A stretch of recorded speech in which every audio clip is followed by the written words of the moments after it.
Yeah, you asked for the world now. All they can say is no. All right, good morning. It is the 21st day of July, 2026. It's 9 a.m. We're in the Commissioner's Courtroom in the Aransas County Courthouse located at 308 North Live Oak, Rockport, Texas, 78382, and I call this workshop to order. Roll call. Commissioner Cheney. Here. Commissioner Castellane. Here. Commissioner Russo. Here. Commissioner Dubnik. Here. Judge Garza. Here, we've got a full court. Items for deliberation, general discussion of the fiscal year 2027 budget with elected officials and department heads as scheduled. First up, Judge Bianchi. Good morning, Judge. Good morning. Morning. Appreciate y'all taking a little time to learn more about the county court of law. Always enjoy the attention, especially since this is my last time to do this. So if you're going to pick on me, now's the time. But just highlights. What page number, please? I'm sorry. 25. 25. There's not anything really significant changes in my budget. We're controlled by the case flow that comes from law enforcement to the county attorney's office, then to me. So if they go up, we go up. If they go down, we go down. But what we're looking at right now is about a little over a 5% increase in cases filed this year. So there is a small but increase. Since I have a 2.5 person staff, really 1.5 if you don't count the bailiff, because that's the sheriff's department, but it affects us. The increase area is in criminal. The decrease area is primarily in family law and probate, which is good. I do want to mention that we're working well with Kevin Lambert. I don't think he's here this morning, but we've invited Kevin to come by the courtroom and spend time observing and getting a head start on his takeoff, and he's taken advantage of that. And so we've had some involvement of him in this budget as well. Just it's not his budget. Well, it is his budget actually, but just so he can see the process, and he's taken it seriously, and I'm very pleased about that. As usual, the only uncomfortable thing, as far as I'm concerned, is the attorney fees issue, and it's just so unpredictable. The same problems we've faced for years. Believe it or not, we have too few attorneys that will handle these cases. Like right now, I'm in the middle of a CPS case, a jury trial over in the other courtroom on Church Street. And by the way, thank you for cooperating and getting me up first this morning. I've been able to work it out, so I can now run back over there and keep the trial going. But like there's 4 lawyers involved in this case. 3 of them are appointed, and it's just mandated by law. It's not like you have a choice. It could have easily been 4, and I only have 5 available. And most of those come out of Corpus. We don't have them here. And so it's just an awkward situation of dealing with a limited resource, and we don't pay them for mileage. We don't pay them for time on the road. Now, do they pad their bills sometimes? No, lawyers wouldn't do that. But all in all, it's just one of those situations that you have limited control over. Several years ago, I think y'all will remember, we looked at the idea of replacing them with a public defender's office. But as we got into the cost of doing that, we found that it's a lot of cost. We would have to provide them with attorneys and secretaries and paralegals and investigators and office space, and they have the same problem. In counties that do have those, small counties like ours, there's just not the available resources of attorneys that want to work in that atmosphere and for the reduced fees. Our other big problem with that area is San Pat County and Nueces County. They just pay those guys more than we pay them. So they'd rather work, given a choice. We don't want to run them off because we have so few, but they get an extra $20 an hour or so by working for the other counties as opposed to us. So it's a constant ball game. Is there a point in time where the state could require us to have a public defender's office? No, they can't. I'm not aware of anything that allows them to require it. Okay. I mean, I've just always looked at it from a budget standpoint, and it's, I'm not against it. It just hasn't made sense for us up to this time, and it, maybe in the future it will, but right now, even the big law firms in Corpus Christi are having a hard time finding the attorneys that they want to hire. Seems, if you don't have a law school in your city, you're kind of out of luck, is what it amounts to. And really, those are the points I wanted to touch on. As I understand the process, we're not dealing with pay increases in this budget. We're only asked to indicate whether or not we're going to increase or ask for an increase. Well, I don't know yet, but we have to provide for it in case we do. So I have a bailiff, which that's not under my bailiwick. That's controlled by the sheriff's office. They tell us whether they want us to provide for a step increase or not. I have a part-time court reporter, and she hasn't had a raise in 2 years.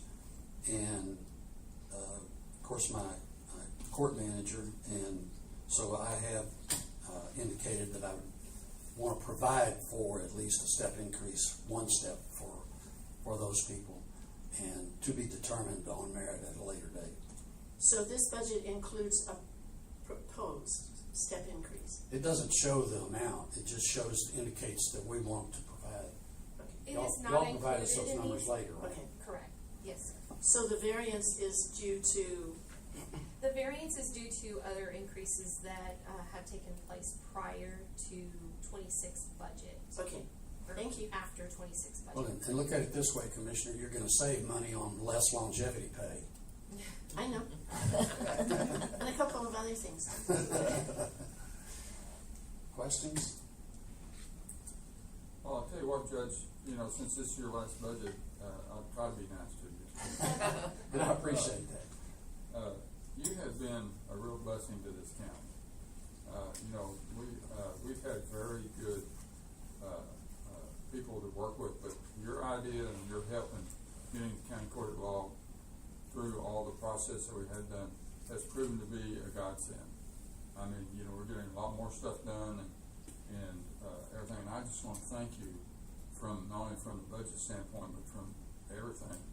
That I wish you the very best, and I hope everything goes well. Well, I appreciate that, and thank you very much. It's been a pleasure working with you guys, most of the time. I just hope you stay in the area. It has been good working with you. First Thank is you very much. I've our enjoyed county it. attorney, and now as county court of law judge. Been a great experience. All right, y'all have a great day. All right, thank you, Judge. All right. We are going to hit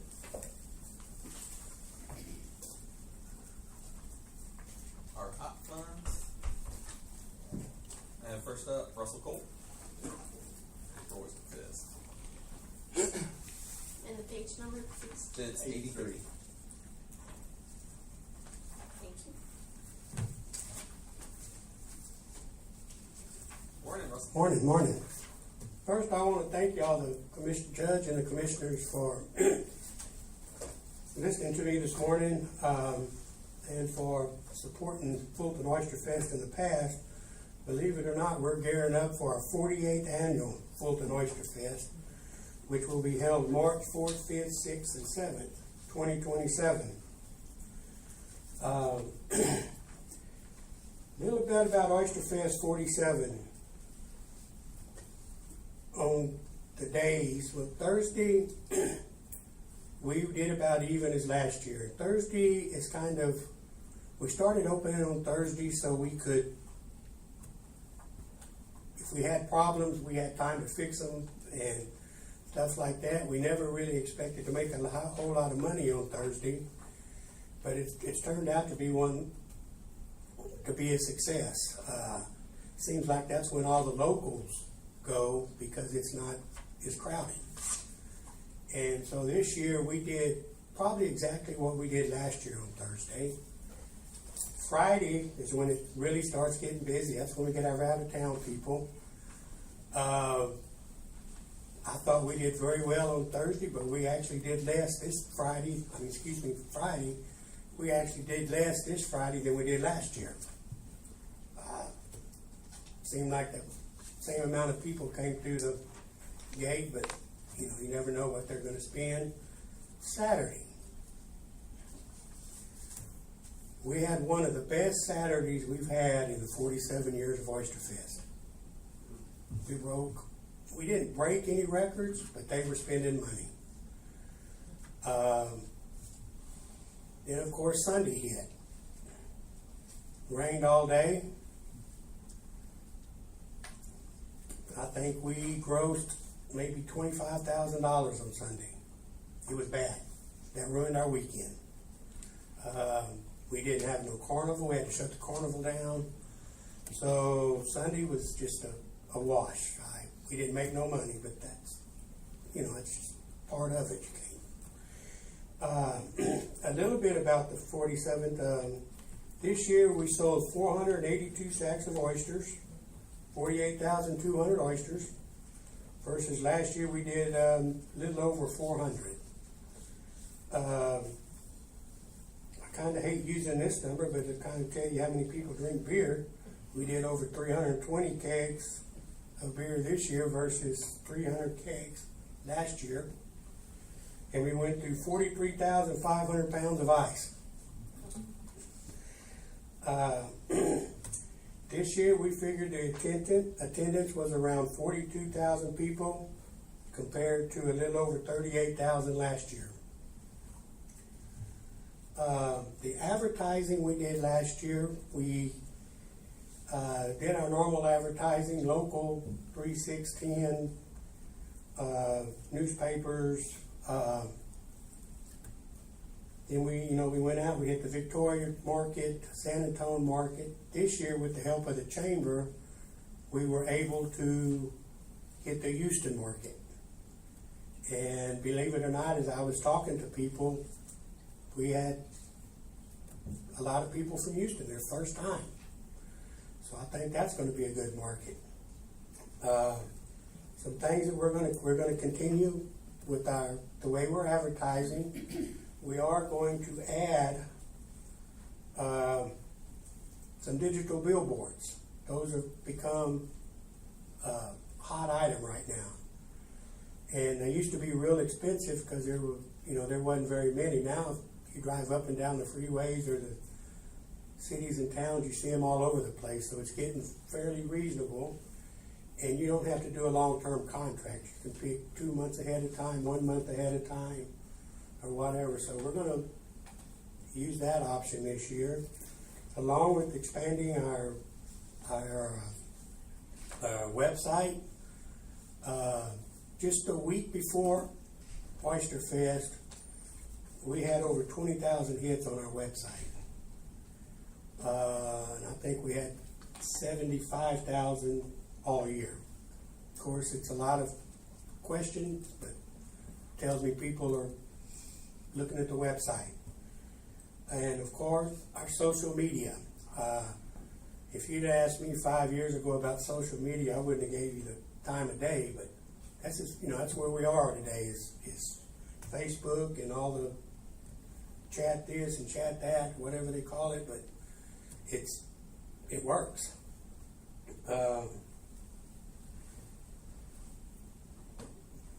We're proud to say that we could not do this without our volunteers, local and what I'm going to call winter Texans.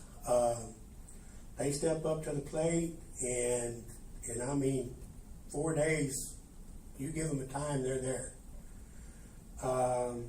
Also, this year we used 3 high school groups. We used the ROTC, we used the Emerald Drill Team, and we used the football team. There's a program with them. We used the football team, and we make a deal with them up front to give them a donation to their organization.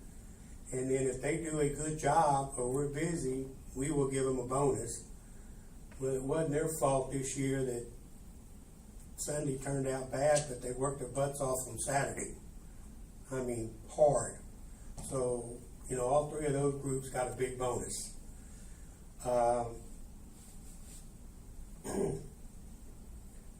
You know, all our food booths are still nonprofit. Some of the challenges we have, insurance. Since the COVID, our insurance has gone up between 8 and 10% a year.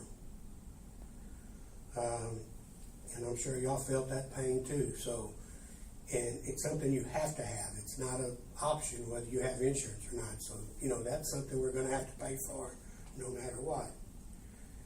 In January, Oyster Fest was in March.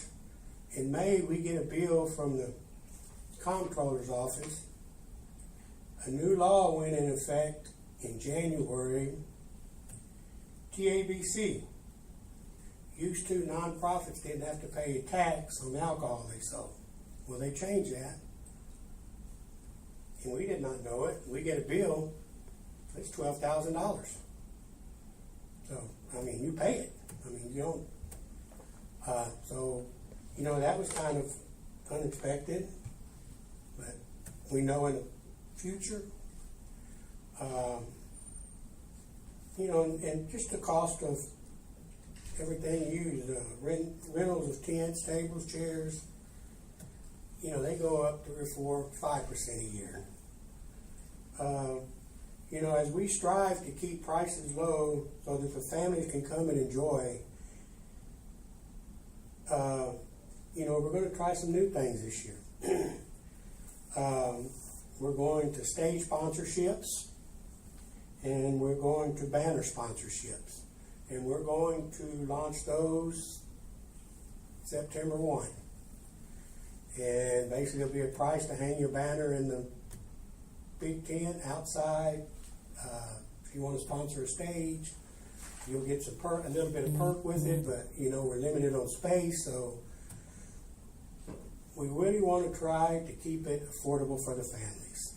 We have a lot of families that come, they enjoy you know, they can go to the big tent, the wife can go shopping, and the kids can go next door to the carnival. And we want to keep that going.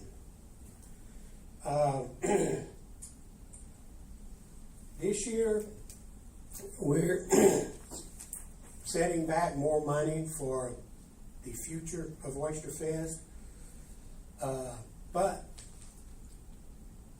what we're going to use the money that we gave the fire department is part of what it's going to go for. We're going to finish the Copano Cove Fire Station. It needs to have a bathroom installed and some minor work there. We should be here shortly sending our new ladder truck, which we bought last year, to the factory to get totally rebuilt. We've been in line for over a year. I think they told us around March it was about 3 more months. I think we just heard maybe 3 more months. We have to take it back to the factory because they're the only ones that will work on totally rebuild the fire truck. And then, of course, just the everyday operations of the fire department. You know, this year we got several, as of right now, we got several people up in College Station going to fire school. And, you know, just buying the everyday things they need to fight fire, whether it's uniforms, whether it's jackets, whether it's radios. It's always something, plus maintenance on the trucks. And that's an everyday expense. That's pretty much all I've got. Again, I would like to thank y'all for listening to me and appreciate it. And, you know, we'd like to ask for $10,000. I got it right that time, Bubba. $10,000. And if y'all have any questions, I'd be glad to answer. Yes, sir. How much did y'all give to the Fulton Volunteer Fire Department this year? Can you share that? Right now, it's $150,000. Thank you. Appreciate that. Appreciate the work y'all do. I know the fire department's out there and everybody's out there for a week ahead of time getting everything ready too. So Well, actually, it's a year-long event. I mean, we have it in March. We have our first meeting in April. That way, we can talk about the problems we've had. It's fresh on everybody's mind, so we can fix them, and then we can kind of start working. Every year, you got to you know, like this year coming up, you know, we're gonna have to buy a new ticket booth, and just things you gotta keep buying to keep making things, you know, things wear out, and so, I do have a question. You said, you reached that Houston market with the help of the chamber. Was it the chamber or was it the Visitors Bureau? no, this was the chamber. Chamber, okay. Yes, sir. Cool. That was a good time. And Thursdays are like reunion days. That's where you see friends you haven't seen Yeah. forever. No, that's when you see all the locals. It's All right. Now, you used to have a deal where you all had school teachers in there one night. Was that Thursday night too? no, that was on Wednesday night, and school board came to my dad years ago and said, "Hey, we want to do something for the teachers. Can we rent the tent?"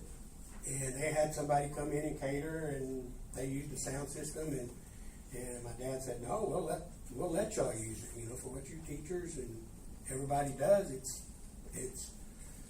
we did it for 2 years, and I'm not going to mention any names, but somebody on the school board started raising hell that they were spending too much money on the deal for the teachers, so they're the ones that stopped doing it. I've always wondered if y'all had any idea, like you've got these nonprofits that take part in this, Mhm. and you're also student groups, all that. I wonder if there's ever been an estimate of what the dollar amounts of that is that's put back into the community through the booth. You know, that's hard, and I've been trying to figure that out, just because, I mean, one booth does better than the other one. You know, people like the egg rolls and the Vietnamese church does, and so it's really hard to get a number unless somebody stood there and counted people or. But I think a lot of these nonprofits count on that also as a big major part of their. It's a big major part. We've, this year the Rockport Volunteer Fire Department is not going to do it no more. They did oysters, and last year they told us they couldn't do it no more for, a lot of work frying oysters, and what we're seeing, and it's going to be a problem coming up, is a lot of these organizations have the older people that are retiring, and the new younger people don't want to work that hard. That's the only way I can put it, but that's. So, I think we're going to see a lot more dropping out, and maybe some different ones coming in the near future. It's like a living creature. Changes every year. Yes, sir. Well, y'all do a really good job. Thank you. Thank you. All right. Appreciate it. Thank y'all. Hey, Judge, my timer's not showing. Do you want to do 5 or 15? We Yeah, gave 15. everybody 15 15. minutes. 15. All right, I'll. Do you want me to put your numbers Yes, on? we got a timer racket, Oh, sorry. but you can't get it to get on the screen. Buttons punch, but it doesn't show. Oh, okay. Michael. So I'll do it, okay? Yes, ma'am. Good morning. Morning, Mark. Morning. Do you mind if I give you guys a couple sheets here? Actually, just a fact sheet. Thank you. Yeah, absolutely.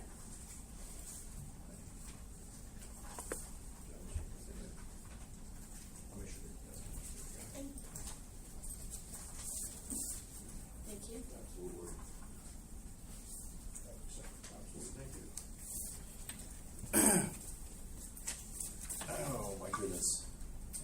Again, good morning. Thank you so much for just allowing me to be here this morning and just talk to you a little bit more about the organization and what we're doing, what we did, and what is on the docket for the future for the organization.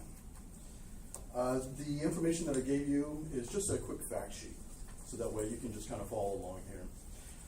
But we're obviously here today to talk a little bit more about the hot funds request. Our hot funds request is the same that we did last year.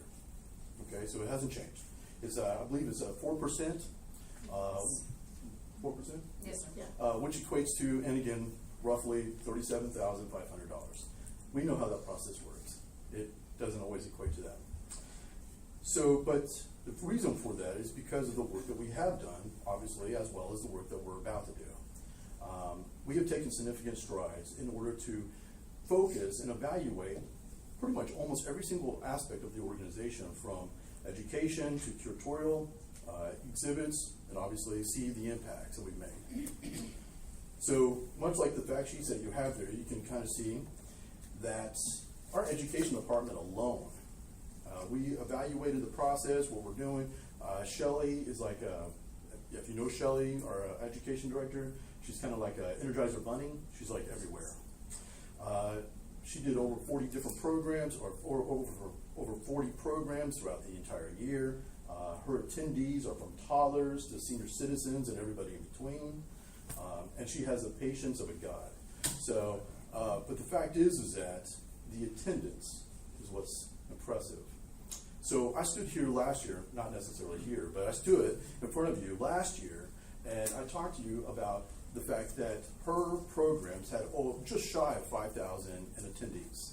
This year, we're proud to announce that we actually had over 5,000. In fact, it was 5,693 to be exact. Quite significant. Again, we can see how her education department has blossomed. But that's through the evaluation process, what we have done to make those impacts, to get that out, make the necessary impact on our community. But we've taken the same evaluational process with even our curatorial side of things, our collections. One of my old professors used to tell me, Michael, a museum is not a museum without its collection. So just think about that. If you were to walk into the Maritime Museum right now, there was nothing on the walls except writing, a whole bunch of script. Basically, you might as well just read a book, because that's what you experience. A collection helps us share the story, helps us bring those stories to life. People travel from all over the place. In fact, what you see here is that they travel from different countries, and they gravitate to Rockport, Aransas County, because of the fact of the uniqueness of our institution. And again, I say institution because it is an educational institution. But the fact is that our collection has grown over the past year, significantly, in fact. We've taken the cognizant effort to bring out the stories necessary for the future. Our collection right now holds over 5,000 items and growing, 900 three-dimensional objects, more than 150 archival documents, 1,100 photographs, and over 2,000 books, manuscripts, and magazines. These artifacts range from the smallest fishing lure to some of the biggest items, the vessel Tortuga, as well as the Texas Navy Zavala boiler. Right now in our collection, we have 3 one-of-a-kind artifacts. 3. If they ever go missing, ever get destroyed, it's gone from the world. It's gone. We have dozens of artifacts that there's less than 10 in existence in the world. That's the significance. Just alone by saying that, I'm sure you're probably thinking, why haven't we heard anything like this? Why haven't we heard that the Texas Maritime Museum is making the significant strides to start sharing these stories a little bit more, a little bit better? Because we haven't shared it, not yet, until today. You're the first people to actually hear, in fact, everybody here is the first to really hear what we're about to do. In fact, as of September 11th, our members will have an opportunity to have a sneak peek of few rare Texas Navy artifacts. And then September 12th is our Texas Navy Day. And we will do that preview, so allowing people, audience, to come in and take a look at the artifacts. Rare pieces of history. But the fact is that we're going to take those pieces down just as fast as we put them up. Because the fact is that coming soon, we're going to actually have those artifacts on display. That's the next integration. That's the next phase in our process, is we're developing those exhibit development, which will have that impact, to start sharing those stories, to have the hands-on interactives. From my lips to God's ear, by this time next year, by summer of 2027, we will completely renovate first floor and second floor of the museum. completely. Again, it is absolutely amazing to think that this, this process, what we're doing and how we're doing it. But again, it's the stories, it's the collection, it's how everything fits in together as a very nice little cog in the engine. But again, don't worry, we will definitely make sure that you guys get the first announcement on when that date for the exhibit development, when all of that's going to come to fruition. But the fact is that we say all of this. It's interesting because it's not like we did a bad job. No, we have done a great job. As of this point, up to this point, our last year's numbers, we had over 9,600, actually it was, to be exact, 9,640 guests that traveled to the museum from outside 75 miles. Absolutely impressive. So I want that to kind of sink in. 9,640 guests from outside 75 miles. 48 different states, 3 different countries. And that's without this new integration. That's without this next process. The fact is that with the funds from the county, it helps us continue to make that impact. It helps us bring this organization to the next level. My ultimate goal is to have somebody come in with an interest, but to leave with a passion, only to come back for more. But again, with your assistance, with the hot funds that you offer, help us get to that next level. Thank you. I don't need the 15 minutes. Thank you, Mike. We might have questions. Oh, absolutely. Comments. Well, as a member and active supporter of the museum, I can vouch for the tremendous changes that I've seen take place in the institution over the 2 years you've been there? Or Yeah, 2 years, just a little over 2 years now. And the level of the programs that are offered, the special receptions, the new exhibits, the traveling exhibits that come in are as good as anything I saw on my recent trip to Boston and Halifax and other places. Halifax has a very nice maritime museum also. Yes, they do. And I know without a doubt that you are making a significant impact for the good on the economy here in the county. Thank you. So thank you, Michael. Thank you.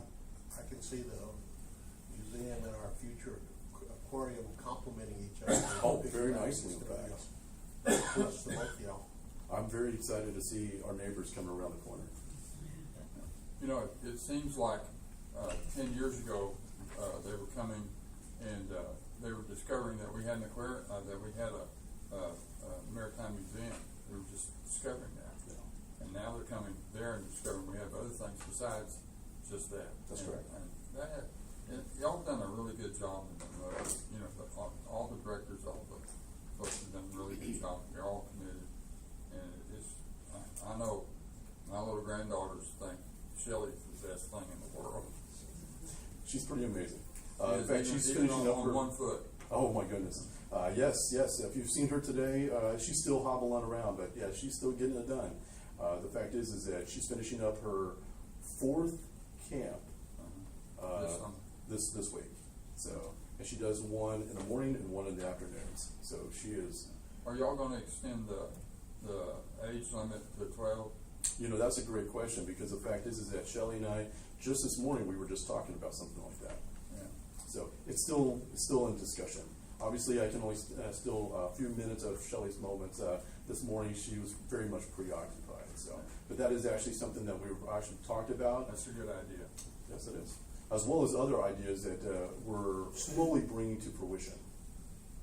But also, now that it's free admission, I know that's one of the attractions that made the aquarium so popular. It was one of the few things families could come to and not have to pay.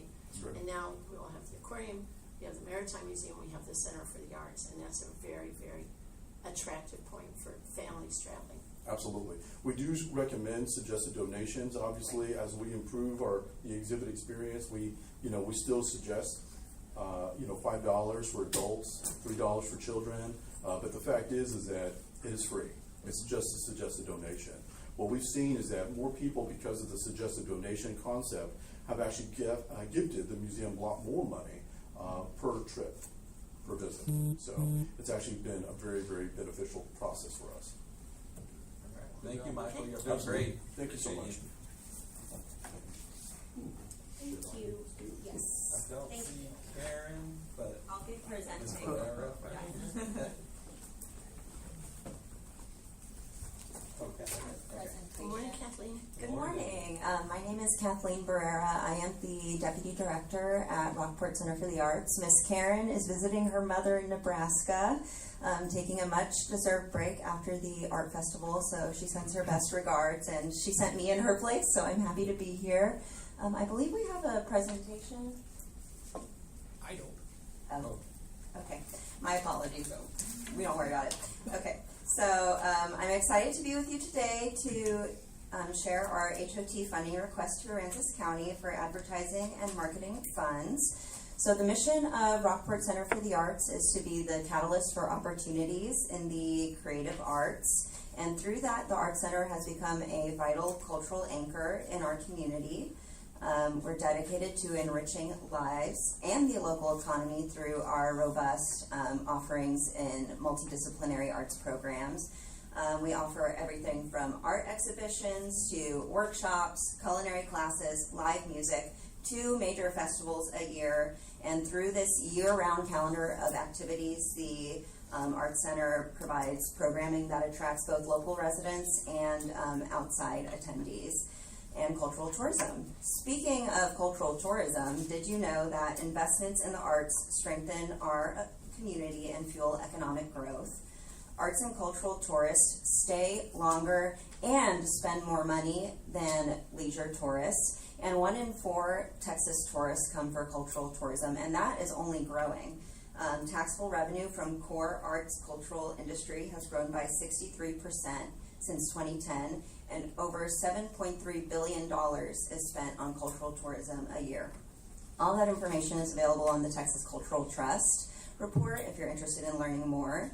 And the Arts Center plays a part in tracking our local cultural tourism through visitation information collected in our gift shop. We ask all of our visitors 3 key pieces of information. Number 1, what is their zip code? Are they staying in an overnight lodging facility? And if yes, how many nights?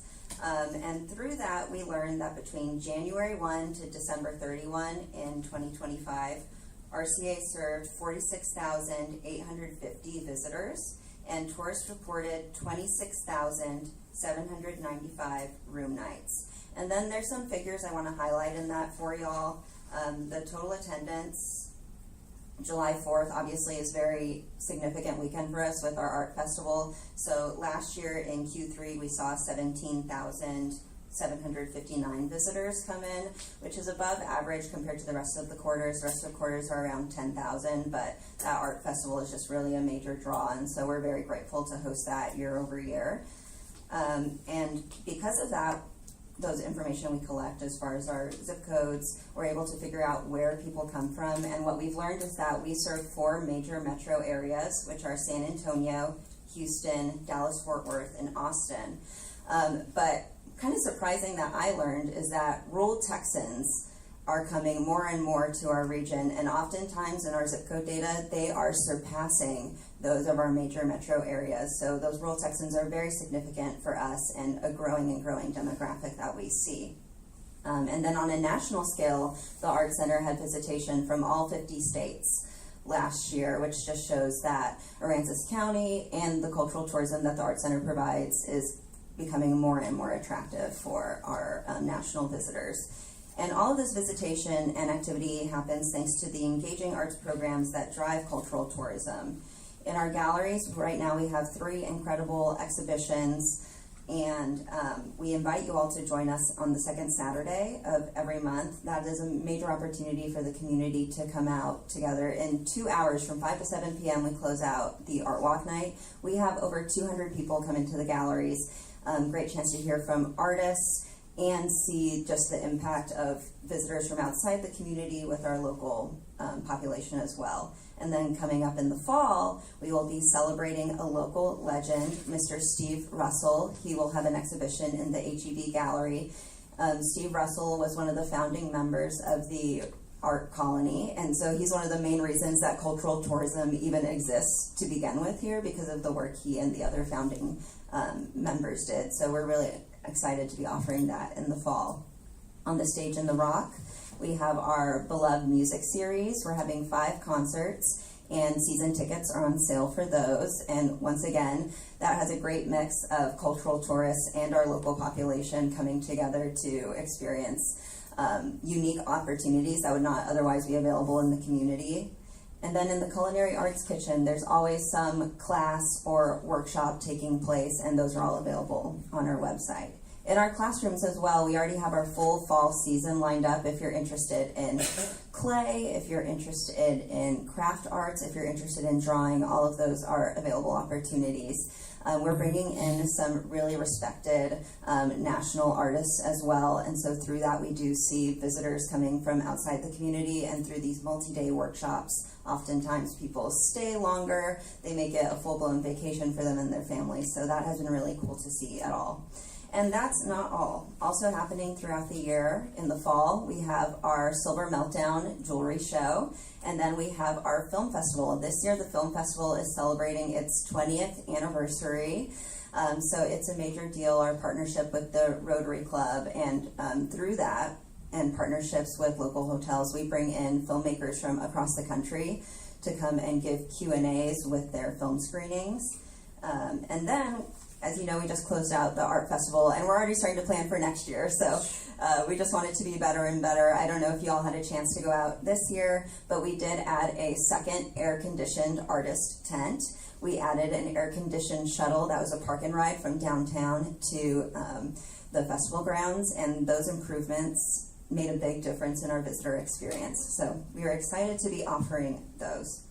And all of this activity will be marketed through our comprehensive marketing plan. The campaign is designed to elevate Rockport as a premier cultural destination, and we're utilizing a blend of contemporary and traditional media buys to make that possible. And really the goal of that is to maintain those traditional cultural tourists while also bringing in a new audience to the region who would be attracted to just really fun, unique experiences that only the Art Center can provide.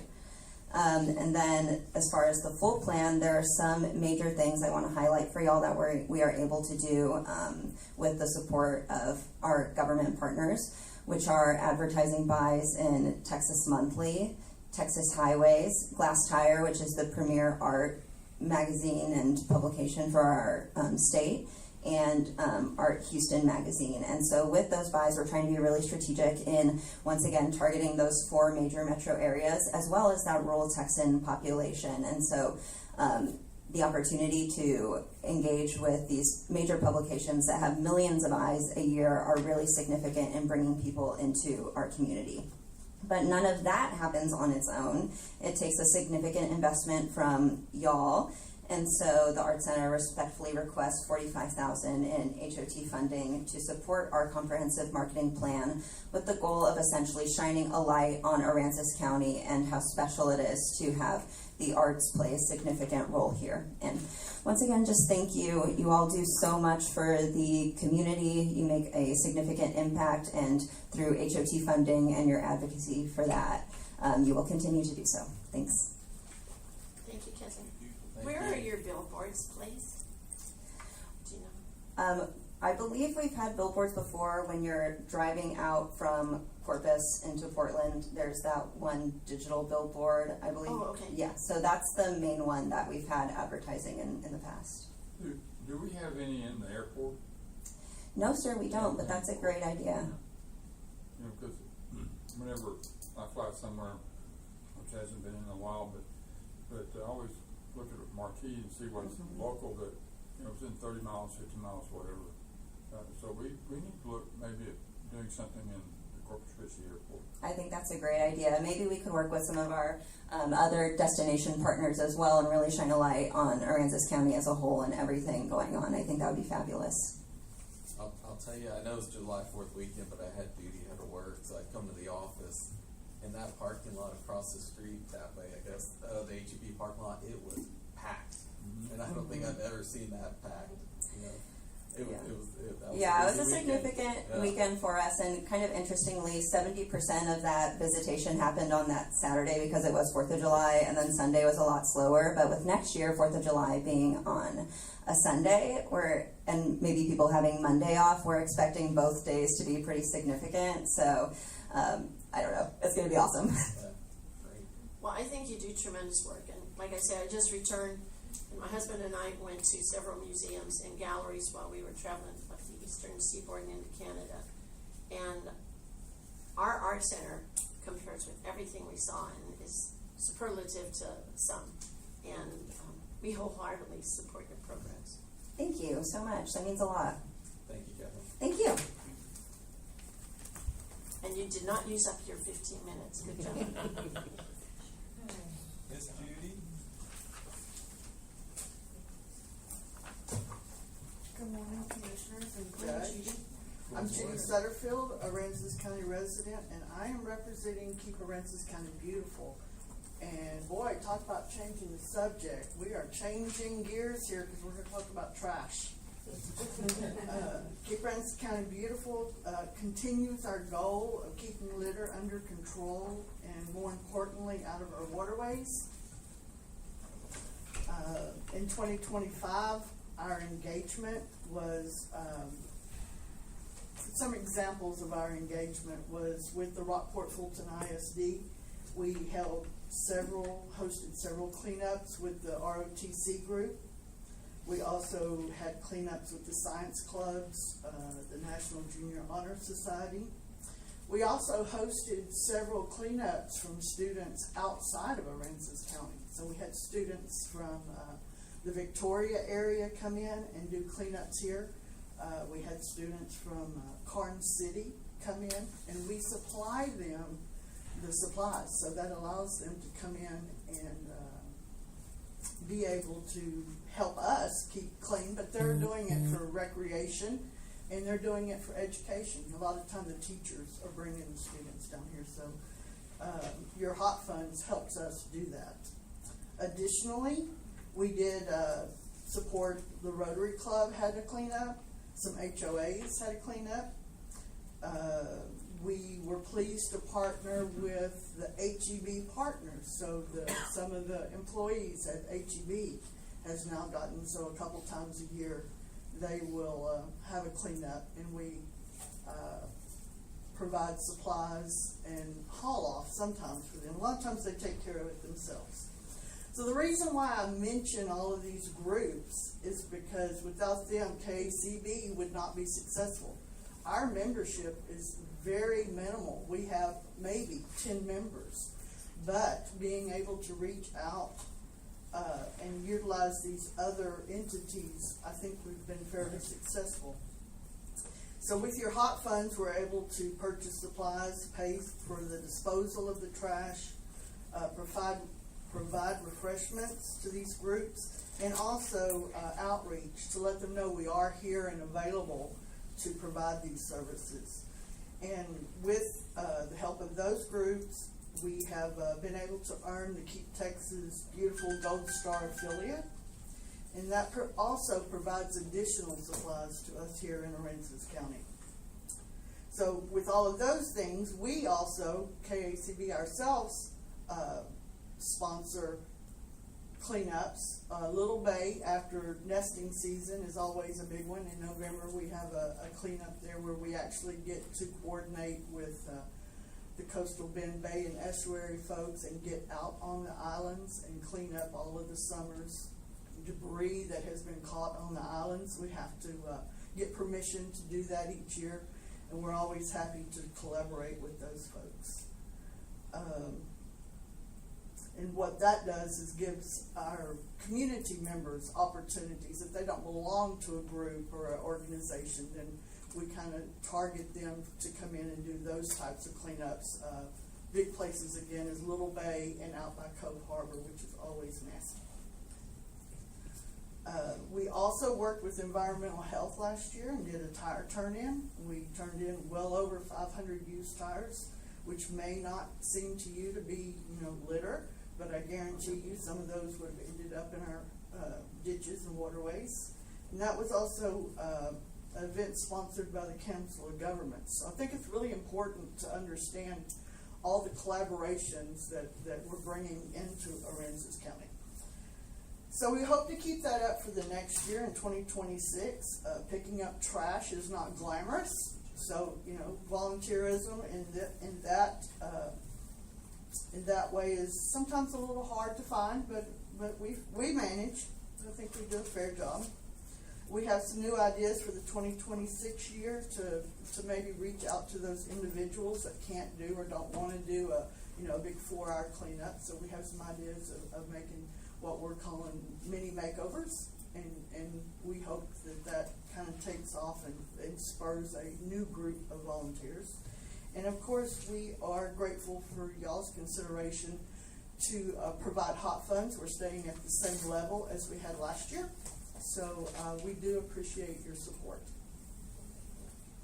I think you do a terrific job, Judy, Thank you and your group. And I see some of the either postings on Facebook. I don't know if you put them on or someone else does. But It's a group effort. We also, of course, have other things that we do, the plant exchange and turtle recovery. Oh, that's But we don't necessarily use hot funds for those because we feel like y'all have given us a target to, either marketing or supplies for cleanup. So we try to honor that. But we do have other things that we do throughout the year. Y'all took part in when we gave people the ability to haul their old boat. Yeah, the boat. Yeah, that's been a year or two. Yeah. That was a pretty big event. Would love to do that again, but I never know, how, it's hard to tell how that will be received if there's boats out there, because a lot of people, they might have an old boat, but they're proud of it and they want to keep it. So if there's any other questions, I'll be happy to answer them. Otherwise, I will exit the building. Okay, thank you, Judy. I Thank you. appreciate you, Thank you. and keep Aransas County beautiful. We're gonna take a 5-minute break. Sorry. Starting now.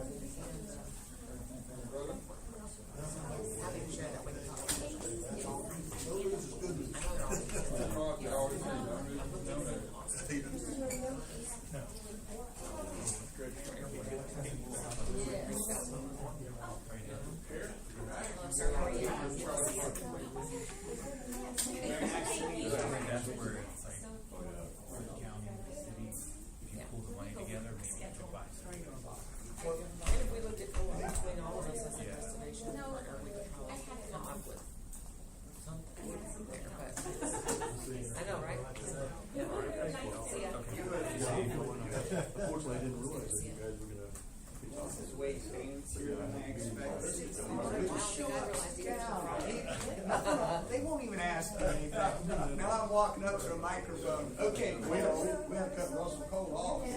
Once he gets talking. but I'm not a talker, so I'll, I guess so. what questions do you have of me? How are you? She She did, and I got back with her, so I'm just waiting on a title. We're good. We're moving. Yes.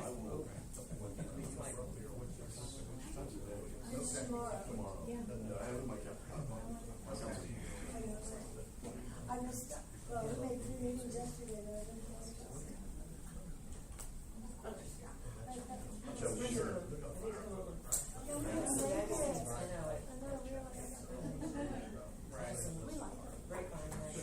Okay, I wasn't prepared for that. No, I can. Absolutely, I appreciate the preparation.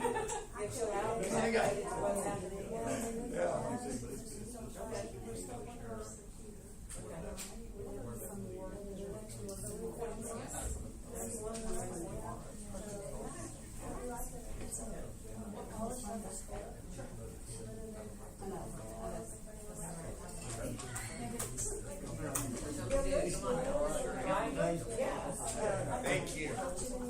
Carl's gonna get a hair full. Yeah. We're gonna have to put some boxing gloves on when I get back to the scene. No. Yeah, delegate. Okay.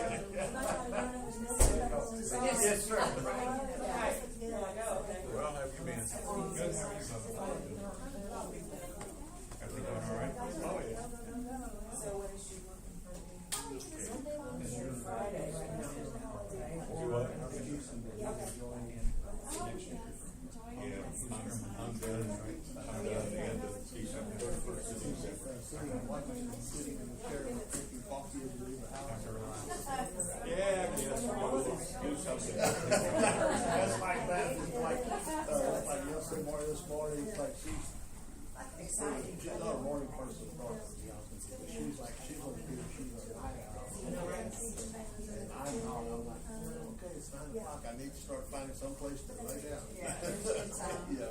I told Jim, I said, So that's been all right. I'm trying to stay, Did you all get the presentation slides? Hey, Jen.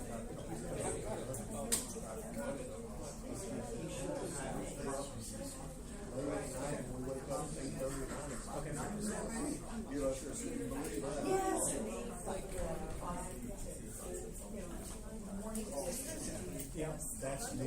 Yes. She does like to talk. are you? All right, well, I'll give it a go. Let's see what happens. No.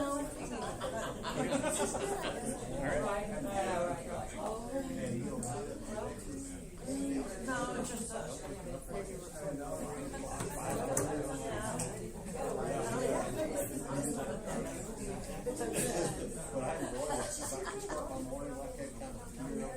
I've used it on occasion.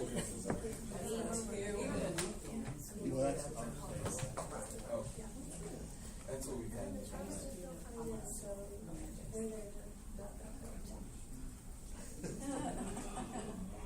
That's like better you get her.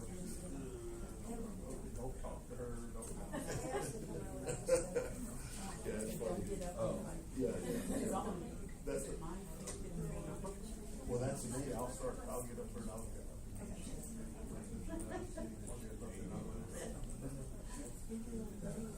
This is more than I can handle.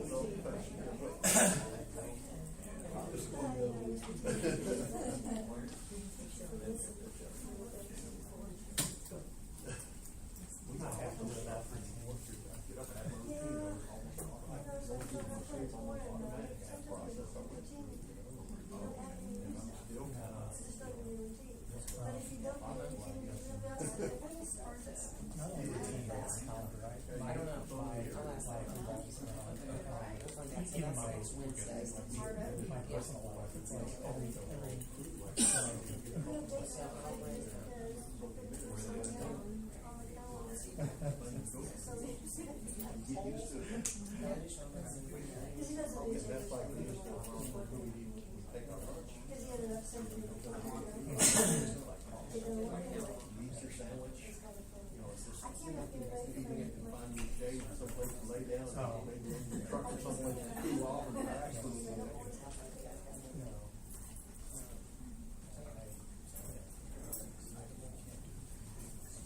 I'm trying to break myself in that.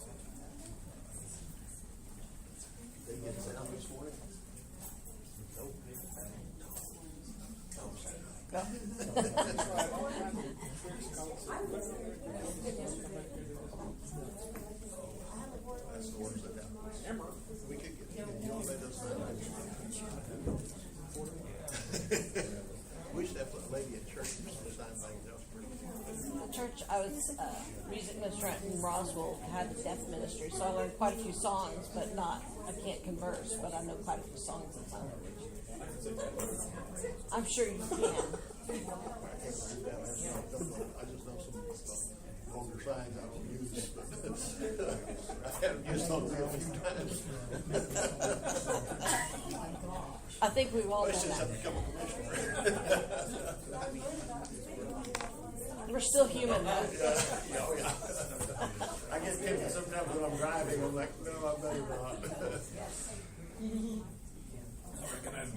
Yeah. Do you know what the speed limit is, and why are you in the left lane? That's my big one. It's funny, you get somebody there driving like an idiot, or do something like that, and you walk into a place, and then they are right there. I think so.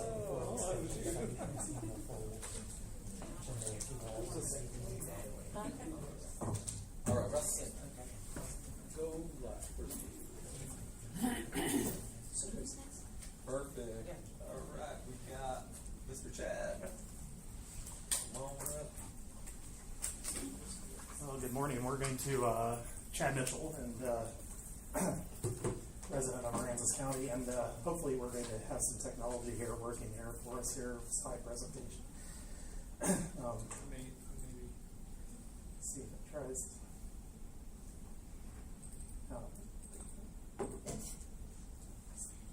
See if it can. You want to try expanding it out a little bit, maybe? Well, that's the thing, it's on the screen, 3 other different things. Yeah.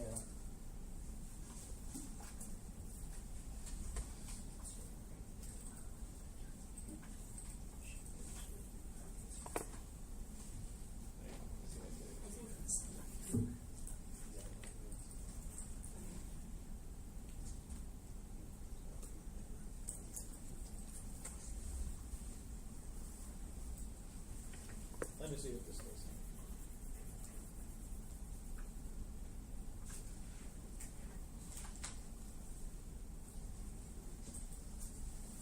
Well, we can try our best with this. Hopefully, it's not too much of a squint on the eyes there. But I'll probably just have you click the go to the next slide. I don't know if I'm going to be able to flip it with the way this is set up, but we'll give that a try.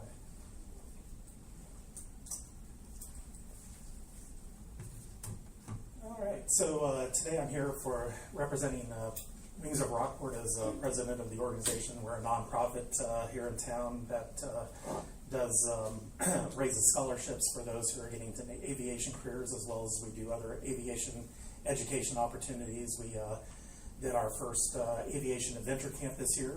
Was able to get that started and had a lot of fun with that, as well as if you're familiar with our pancake breakfasts, we do 3 or 4 of them a year, and I've always appreciated it when we've had Judge Garza and Commissioner Dubnik come over. I'd love to have you all come at some point in time. Our next one is coming up on August 15th if you have an opportunity. Today we're going to be talking about the Saltwater Stole event, and this is an event that we're currently working on right now with an organization called the National Stole. And if you're not familiar with what STOL stands for, that is Short Takeoff and Landing. And I have a little bit of a representation here just to kind of explain it a little bit better with this next slide. And we'll see if it actually plays here. Oh, it did not play. Anyway, but I'll just leave it up here on the screen. But basically, you have airplanes that are designed to fly and take off and land in very short distances on grass fields. And what they do is they have basically a competition of 30 to 40 planes that come in, and actually they measure the distances that they land and take off. It's a lot of fun, very engaging activity. It gives people an opportunity to just see what different planes can do in regards to those capabilities.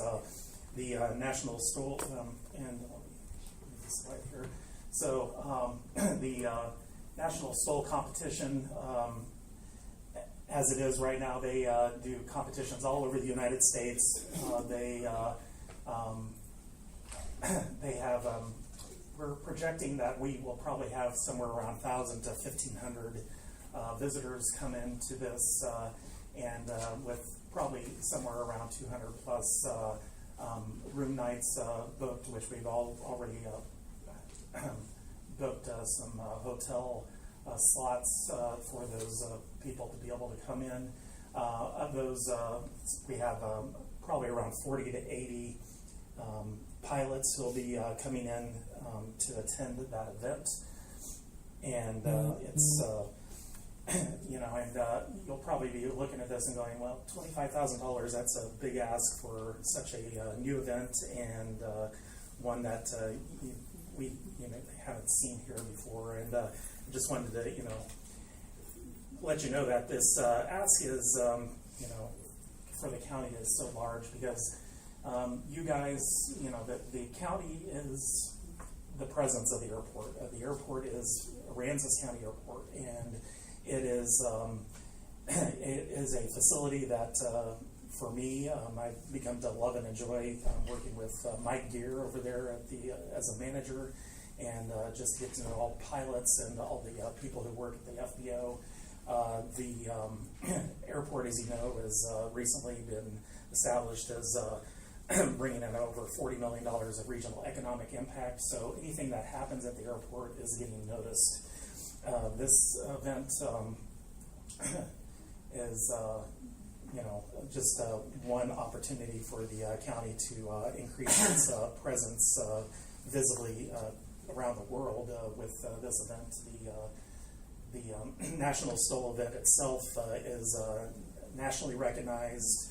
They have many viewers that go on this, and it's kind of hard to see here on the screen. But you know, they have you know,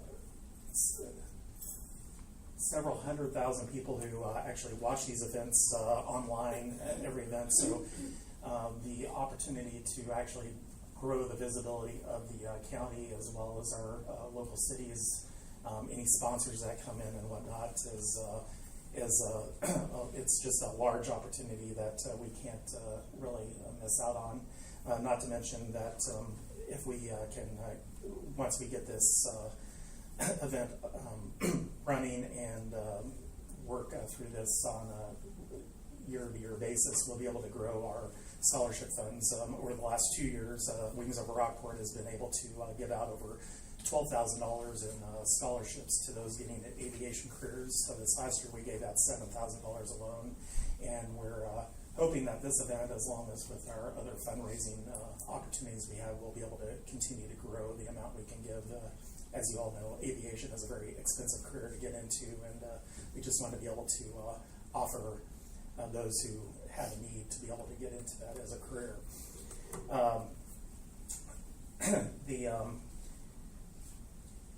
You know, the important thing to remember is that, you know, with the fact that we will be getting a lot of visitors coming into town just because of the way this event is structured and the interest of this event, this is going to actually have a good impact on the county itself in regards to spending money here.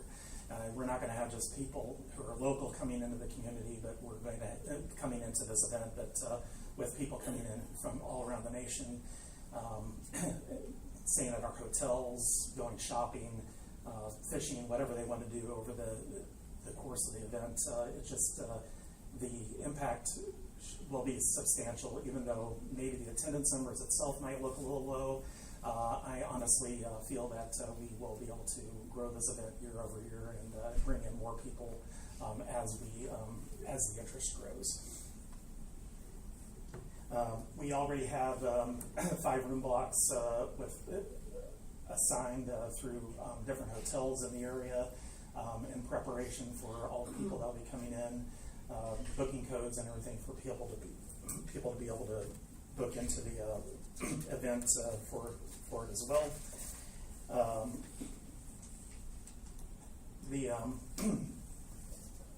The great thing about bringing in National Stoll to run this event for us as Wings Over Rockport is it's a event in a box. You know, they come in, we pay their fees to come on the event, and they assist us in getting everything in regards to the infrastructure necessary to make it happen. They provide all the safety services, all the other the air boss who actually manages the airspace during it, all the other necessary infrastructure on their end. So it doesn't require a lot of work from our volunteers who will be able to focus on rolling in additional sponsors, as well as just making sure that everyone is happy and enjoying the event itself. Question, if I may. Yeah. That's a one-day event or a 2-day? No, it runs the 25th through the 27th. Okay. So pilots would fly in on the 25th. You'd have, and then the event itself runs on the 26th and the 27th. That's good. Yep. This is actually a stop on a series, right? Yeah, stop on a series, and this is actually early on in the series, and while we don't have a confirmation yet, it's quite possible this may be the actual opening event of their series too, depending on how their scheduling runs. About how many craft come in and participate? Approximately 30 to 40 aircraft come in. That's a lot. Yeah. Yeah. Mm-hmm. And we've been working closely with Mike here at the airport in regards to how we can make it work, and we have a good plan in place to make it happen. You know, the one thing I did want to, you know, and hopefully you'll all get a copy of the slides to review later, since we really didn't get a good chance to get it in a full screen for y'all to do. But one thing I wanted to let you know is Yes, yes, ma'am. The one you just skipped over, the $30,000 fee, that's what you would be paying to the Stoll National to Correct, and produce this event. that is just the event itself, the National Soul piece of it. Now, there's other costs associated with it, and I can't remember, did we include a budget packet with it did. that we did? Yes, sir, and I did make a copy. There should be a, But anyway, that's okay. I can give you a copy of it if you'd like. Fine, thank you. So, there's a little bit of a event budget we put together for that. Thank you. Thanks.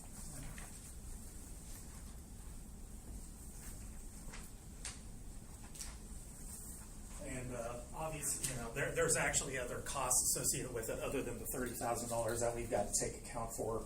And the budget there kind of shows what we are anticipating the cost of the event to be. Do you have other slides you're going to show us? Or? I guess really the biggest other one I wanted to kind of put out here for you right now, so we can answer your questions, is this is really intended to be a declining ask for you all. The importance of hot funds and events out there, and while this first year is high, we are expecting that by our third year to be our last year that we really want to request hot funds for an event like this. We want to be able to be self-sustaining, be able to drive fully off of sponsorships, and the attendance driving the merchandise and everything. But as this is our first year event, first time with this event, we feel that there is more of a need this year than there will be in years to come.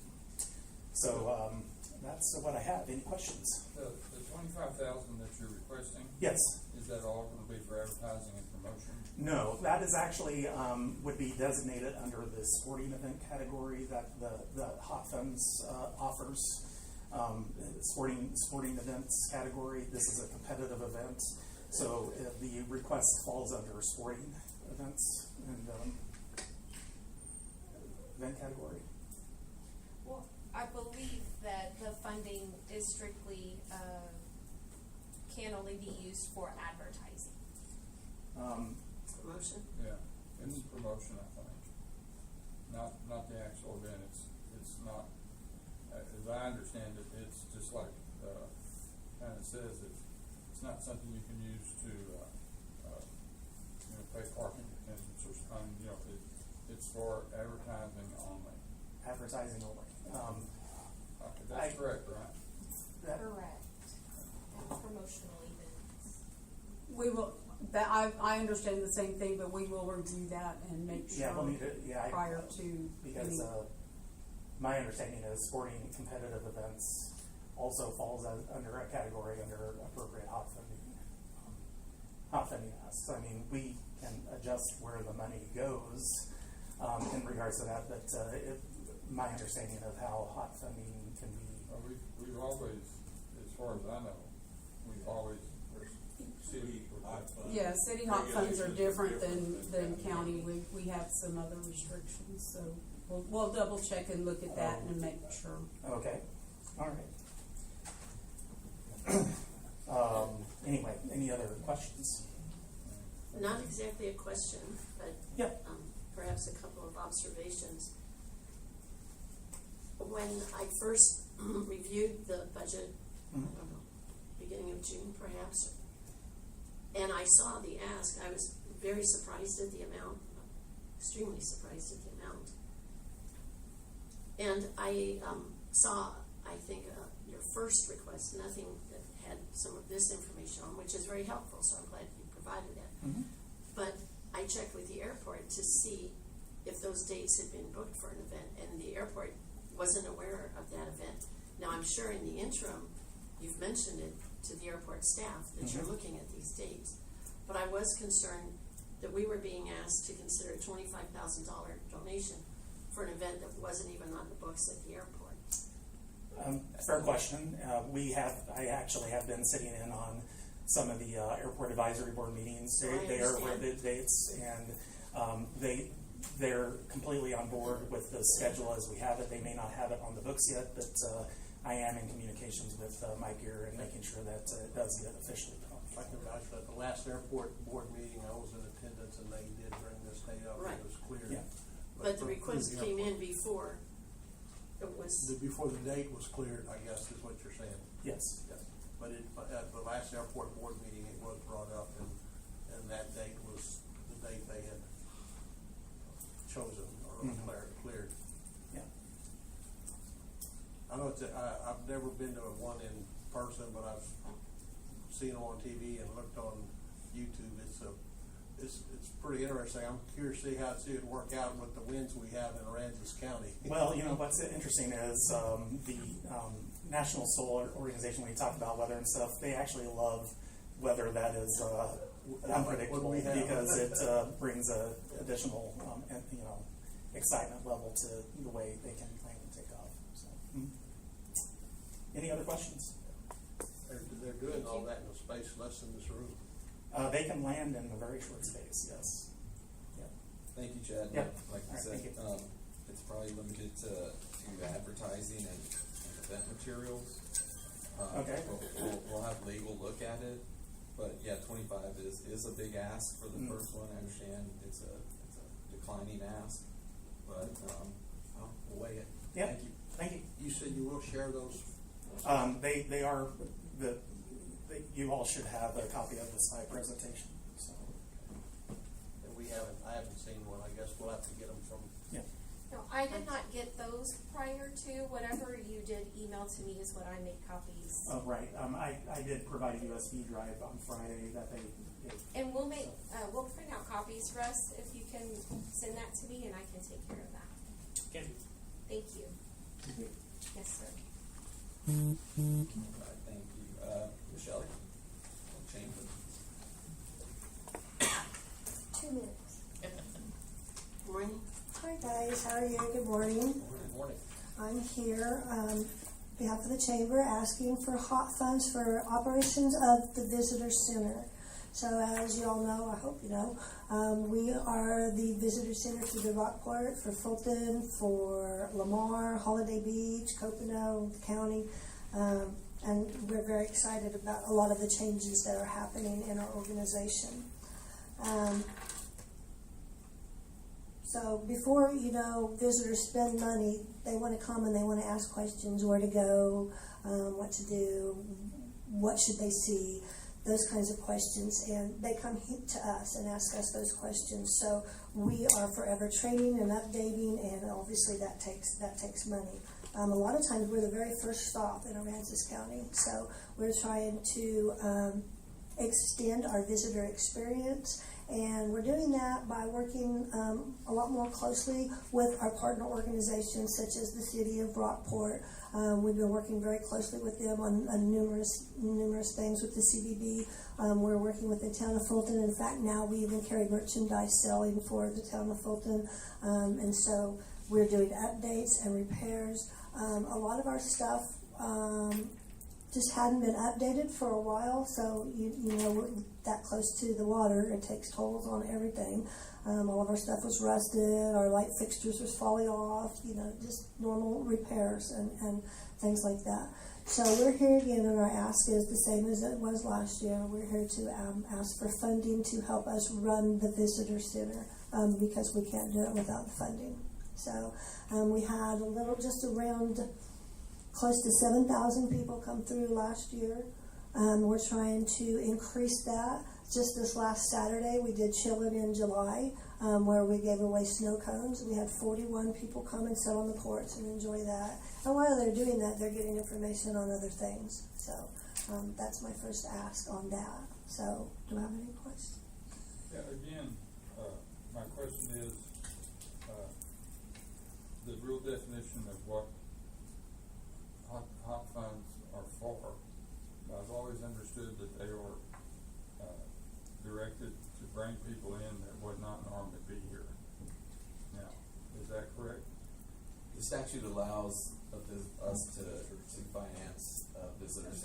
Not to finance, but to help with the visitor. Well, what kind of- But it's heads and beds, yes, Okay. that's what it is, it's drawing. So, if light fixtures and things like that, I understand it's great. I'm not opposed to it. But again, I'm very particular on what hot funds can be used for. Because,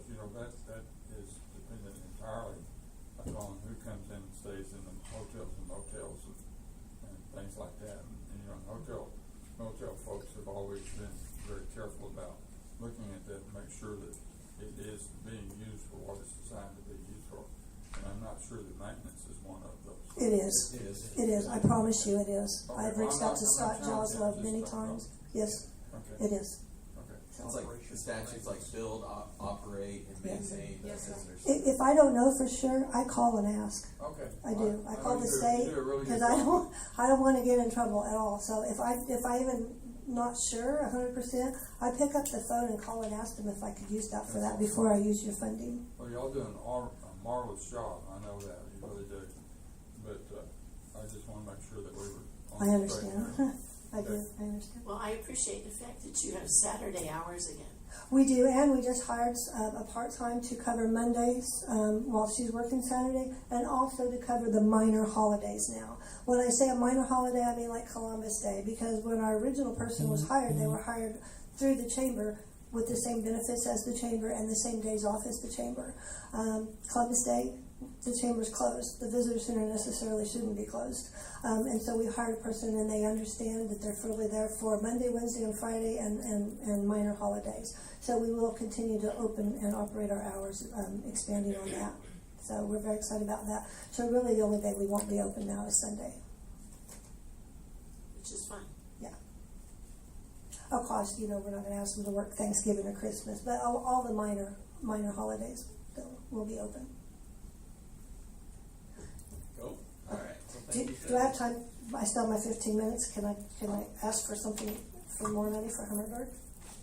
Is that okay? Oh, it's on Hummingbirds here. on there. Yep, it's on Okay, here. good.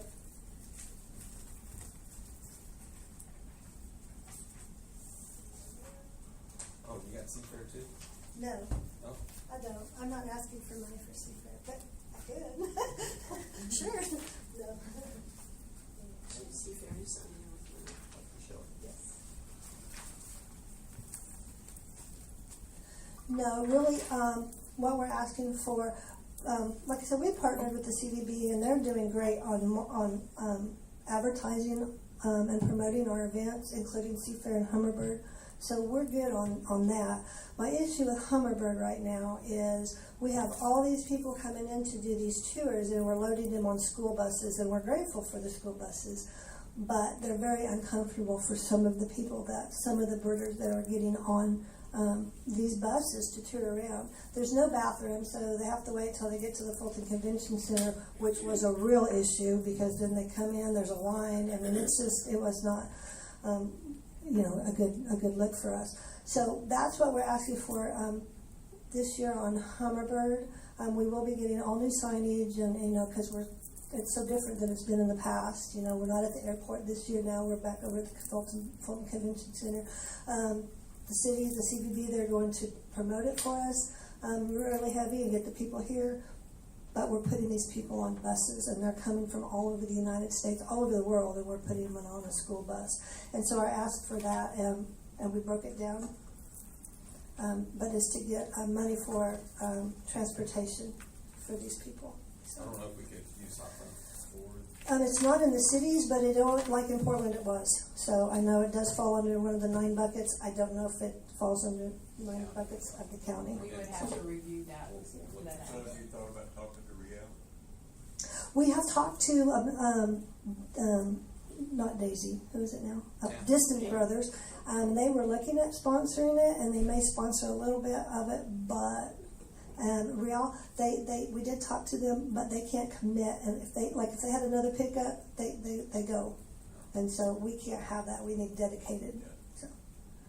So are you telling us that the $2,500 that was allocated for tourism for Seafair in 2027 budget, you're not going to make that request?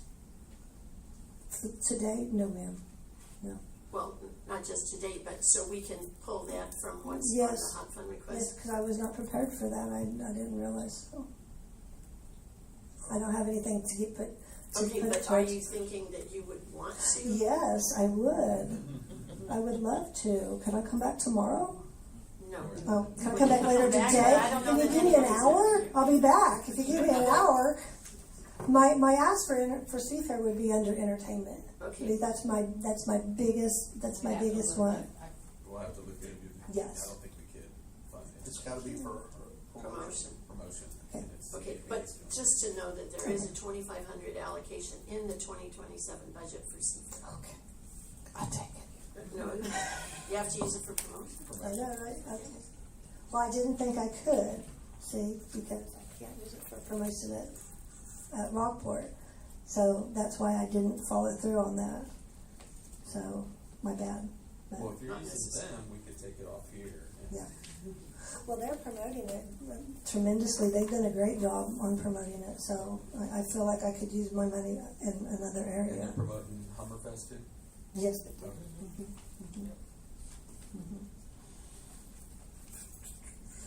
Thanks, Johnny. Thank you. All right, thank you.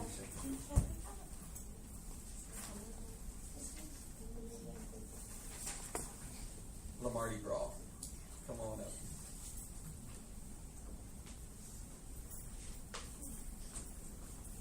Hi there.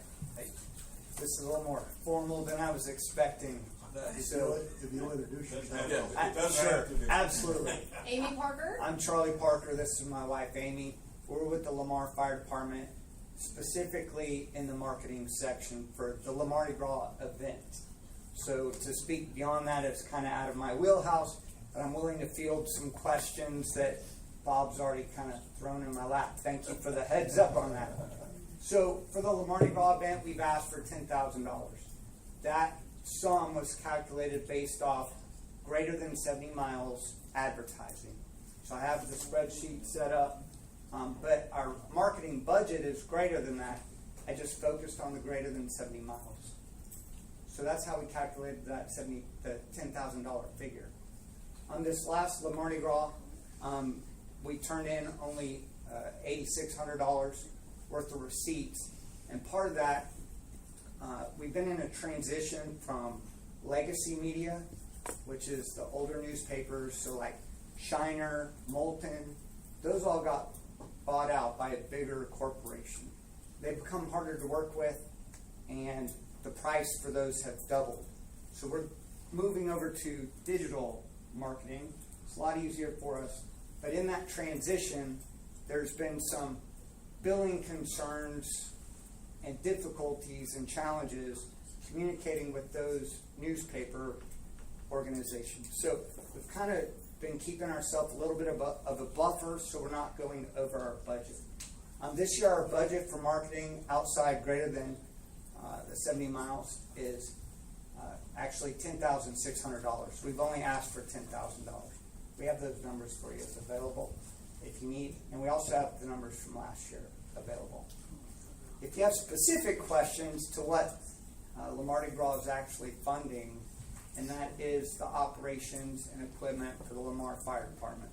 I'm not a treasurer for the fire department or Le Mardi Gras. It's out of my wheelhouse, but Bob was helping me out. So roughly, I'm just going to give you some rough figures based on my simple mind. The event essentially brings in $110,000. We're spending roughly $50,000, and so our profit is just shy of $70,000 for the Le Mardi Gras event itself. Equipment is very expensive. Once again, rough numbers, but I guess I should start with what we do. We get called by dispatch for multiple type emergencies. We're there on somebody's worst day.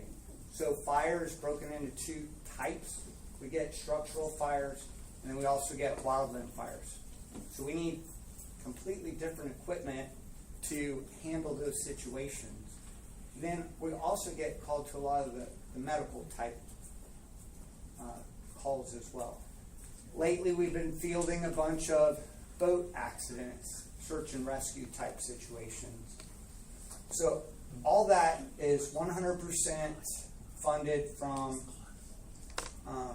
donations. For our fire department, the operations, buying the equipment, gas, the whole shebang is completely financed through those methods. And this event helps us do that. So this year, for example, we're bringing in a new tanker truck. A tanker truck, its mission is just to field water, getting it to us in a fire situation. And that's both structural and wildland. So we operate in a rural area. Fire hydrants aren't everywhere, so we need tanker trucks. I'm just giving you this as rough figures so you kind of know what we're talking about. but the apparatus is just shy of $500,000. And so we did get some grant money from the Federal Forestry Service, but that didn't cover the whole bill. And roughly every 10 years, we're having to buy a new structural tanker, and those are easily approaching, well, a pumper or a tack truck is what we call it. But those are easily approaching $1 million each now. And so we kind of have this 20-year lifespan scheduled out for these apparatuses when we start looking at replacing it. If you have any direct questions, I'm going to end it there. Please, we'll field anything that I can. My expertise is in the marketing section for Le Mardi Gras. All right. Well, yeah, thank you, Charlie and Amy. Appreciate it. Sure. And I think we just reimburse you as you turn in expenses for advertising. So it's not a direct allocation. After you commit to the ads and pay for the ads, you turn them in and we reimburse. Correct. And that way we know we're always paying for The exact.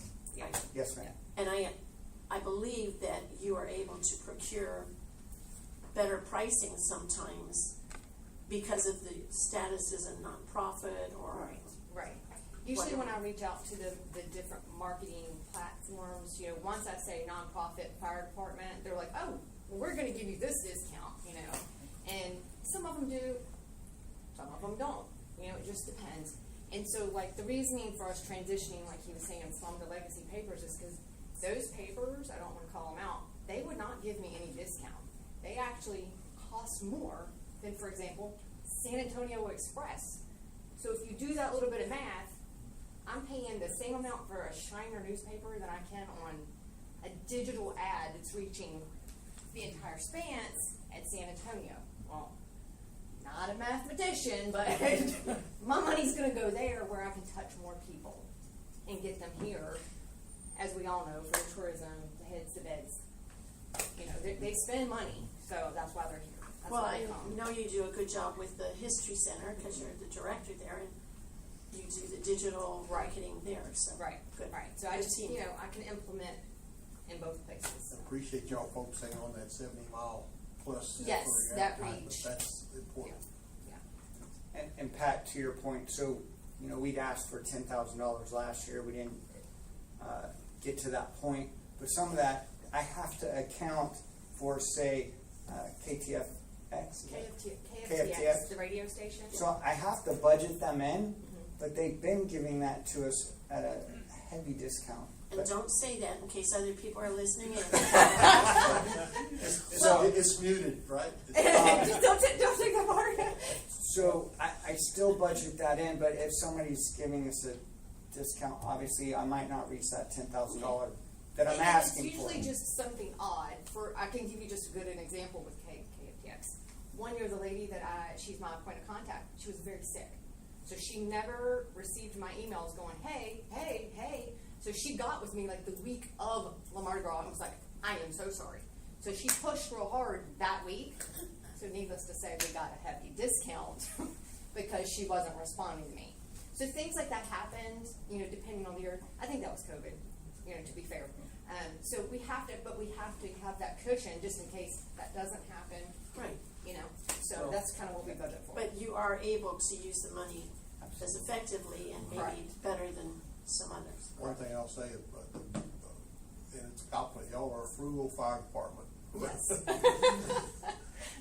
Well, thank you. Thank you. Thank you. Thanks for the work you do. Thank you.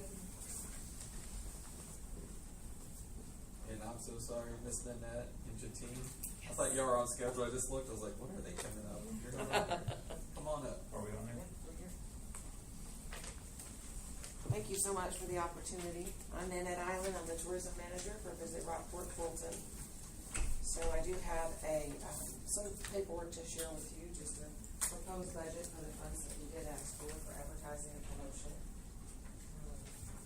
The CDB has been in operation for a little over a year, and we continue to see some dynamic growth. And I will say that several things we've talked about today, all the entities that we have heard from, I do support and work with them all to promote their events as well. I have checked into advertising at the airport, at several airports, Austin, Houston, as well as Corpus, so you know. And we can talk about some co-op advertising, like Karen mentioned. Many of the things you've already heard today are from our other entities that we support. Same things. We have the same people that visit from San Antonio, Houston, DFW, Austin. We market in all of those places, as well as we're seeing a lot of traffic from the valley, and some interesting new people showing up. And so we do have some tools like Placer AI that can help us to share who our visitors are, where are the top 10 locations they visited before and after an event. So happy to share those with you. We'll do this for all of our major events. And I do support all of the major events that have been mentioned here today as well. And so I did want to say, I'm sorry Russell wasn't here, because Shelley and I had talked about for Oyster Fest. So the CVB last year spent about $12,000 promoting Oyster Fest and advertising and marketing.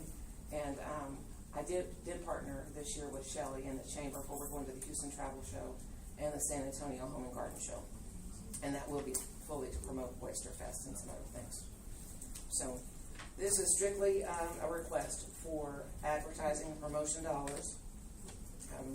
It's to, we have an infrastructure set up now with our website and with some of our marketing partnerships, our research, a lot of industry relationships that we've established, as well as some other marketing and communication relationships we've established that just help us.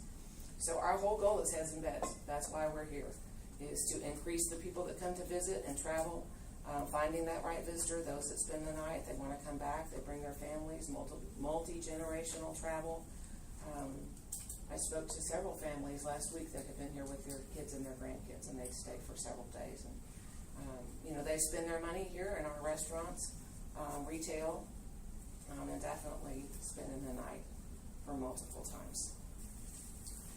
You want to say anything? Yeah, the other thing I'll add is this, we've also been trying to, as hoteliers, and a lot of you know that our traffic is heavy on the weekends. So we're also going after the meeting part of the business, and then we've got the Rock and the Fulton Convention Center. So those, I think, assets are underutilized in terms of the weekday business. So we're really trying to push for that. And I think prior to Harvey, we had quite a bit of group business that was here. That of course back then it was still Paws and Paws and it was older, but it's something that we kind of lost after the storm, after COVID. And so I think that's one of the things that we can also market and bring forward. And then the other thing I think Nanette mentioned is also, to do the marketing, you got to create the creative media content. And so we're also constantly working on that portion of it. So, and I think we have a YouTube channel now as well. So. We do, and our Facebook followers are now over 55,000. Instagram is over 6,000. We continue to see that kind of grow every month, about 5 or 10%. I have not shared with you our CVB minutes and things. I think I've shared a couple with the judge, but I will start sending those to you. So we do, meet every month, and I do share our social media report, all of our advertising reports, our Placer AI visitor information, that as well. So you can see the work we're doing and how we're supporting others. And partnering with others. Co-op advertising is big. It helps all of our budget go further. If I spend money and I share it with Pathways, or I share it with the Art Center, all the things that were mentioned here, we share in dollars, and so to promote. So I will tell you that Daryl at the Rock and I went to an example of the meetings and business. Melissa couldn't go with us. She was booked that week, but we went to North Star Travel host what is called I call it speed dating with meeting planners. So we go 2 or 3 days and we meet with qualified planners. They're supposed to have a qualified request for proposal for a meeting that they would want to host in our destination. And we met with 24 planners and directly to market Rockport and Fulton and all that we have to offer. And of the 24, 20 had never heard of Rockport Fulton.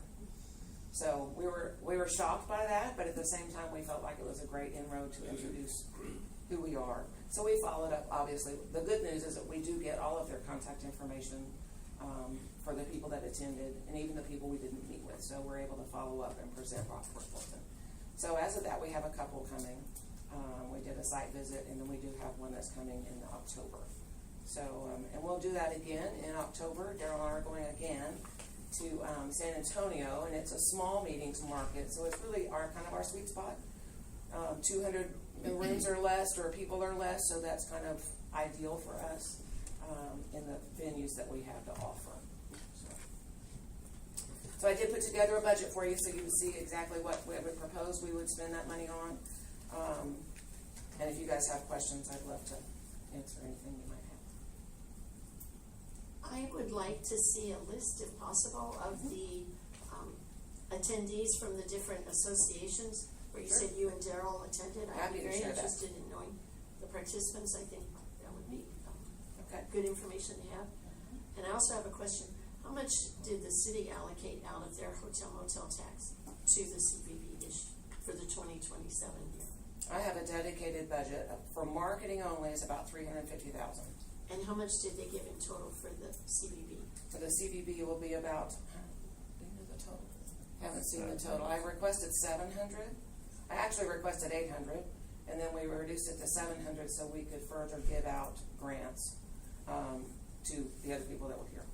So I'm requesting, and so a lot of the other, I call them contracted services. We all know that's a different line item. Is support for my website. That's ongoing, $25,000 to $35,000 a year. That we pay a contractor for the continuing things like that. And then there's several other contracted services.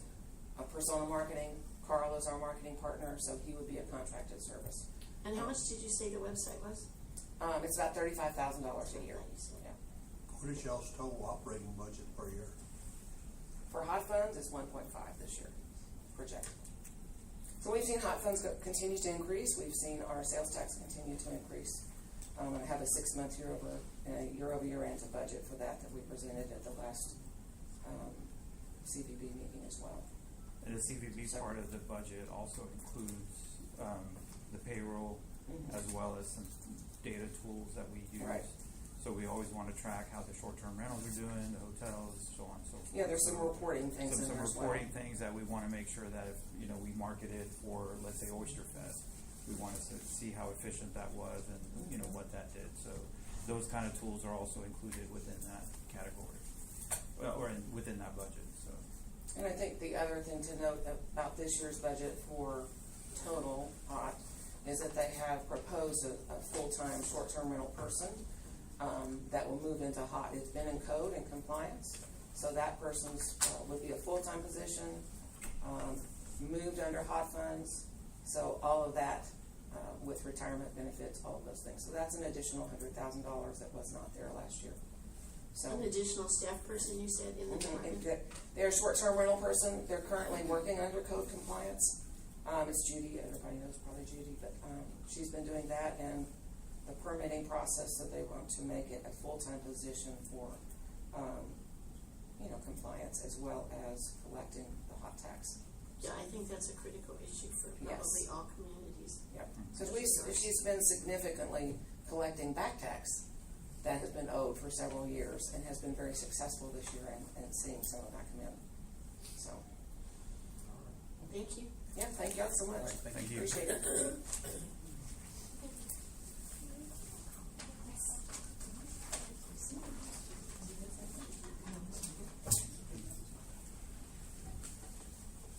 I'm going to take a little break. Let's give it another 5-minute break.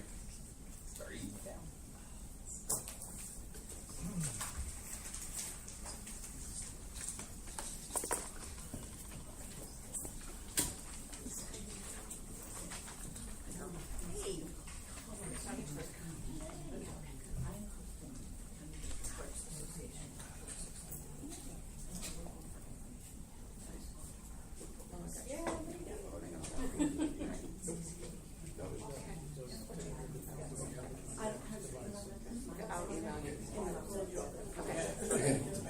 Yeah, it is.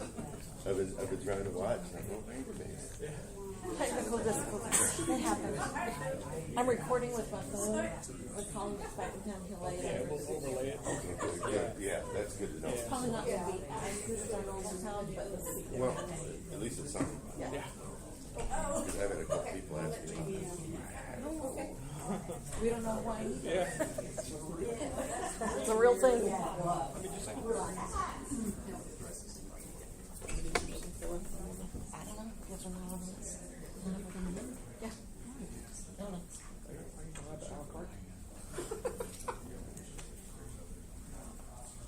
Hi, lady.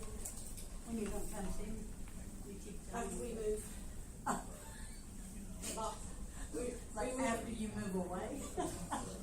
It may be that, no, we're moving into the building in August, so probably, I'm probably thinking end of October. Oh, that's fine. You Yeah. just call me. Yeah. We'll tell everybody here. You'll have a good crowd.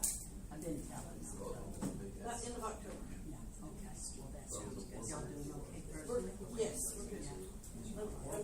We're hosting County Friends Association, so we can meet here. October 6th, You get something off your plate? a few things, the move is huge. Oh, yeah. And then she retired. We have in the neighborhood of 50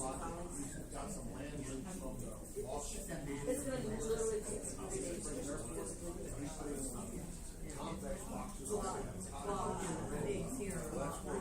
Yes, and I'll be wherever they're at, so I'm so excited.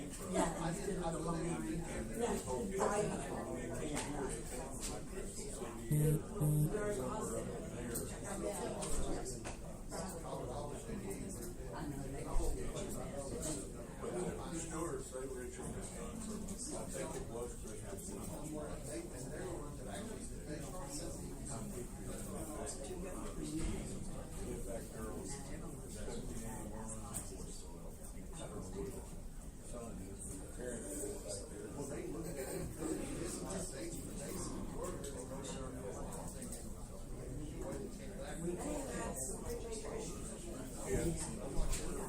That new system, and then they got hacked for some reason. When Jamie worked there,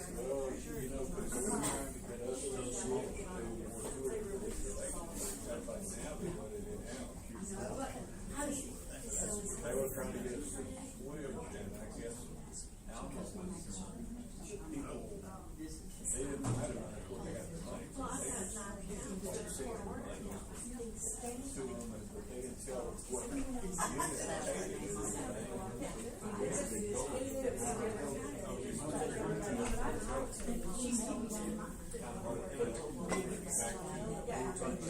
back pay. So we have to discuss it. I was maybe like looking around and they had to come and rebuild it. Okay. Yeah, good. Good try.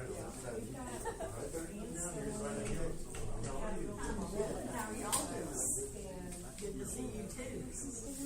I'm working hard, it looks like. Well, nothing never is, you know, when you talk money, it's a bad deal. I know. But what y'all do is important, so that's. Well, thank you, thank you.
sit on this. I am out of tea.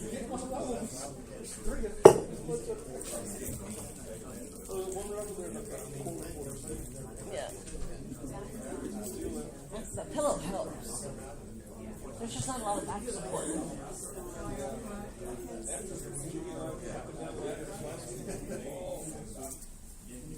What were you doing on ladders? Oh, thank you so much. So we can have it turned on at the front desk, so we can actually serve the public.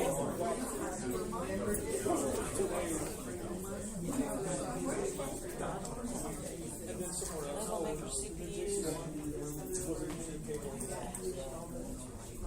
That's for an inconvenient place. CPUs, scanners, label makers. I think we should be sat down. Do a home project. I know you got to. I'm so excited. Do you have an extra Patty? I know I still have one. Austin. If it's structural, very exciting. Can I get a personal one like for my desk? Why not?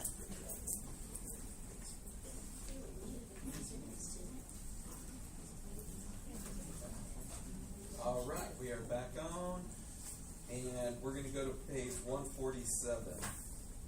You hear from Ms. Patty Butters. 147. This is healthcare sales tax request.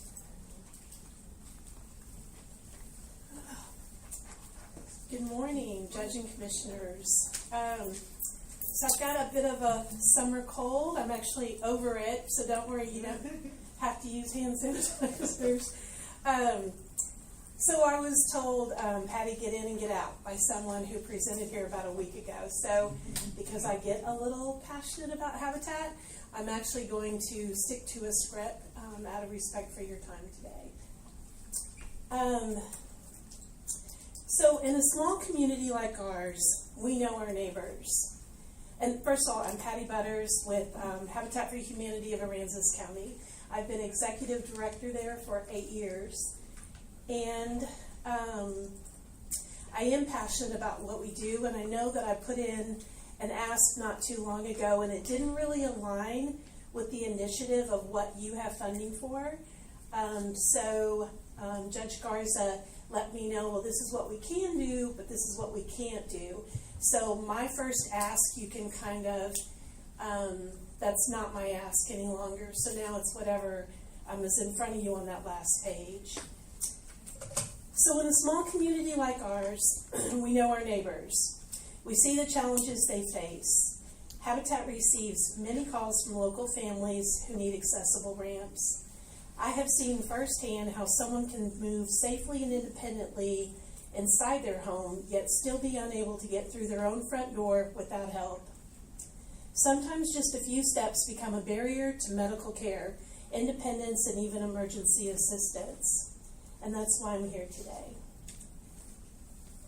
So one of the most meaningful ramps we have ever built came when a former member of our Habitat staff reached out for help.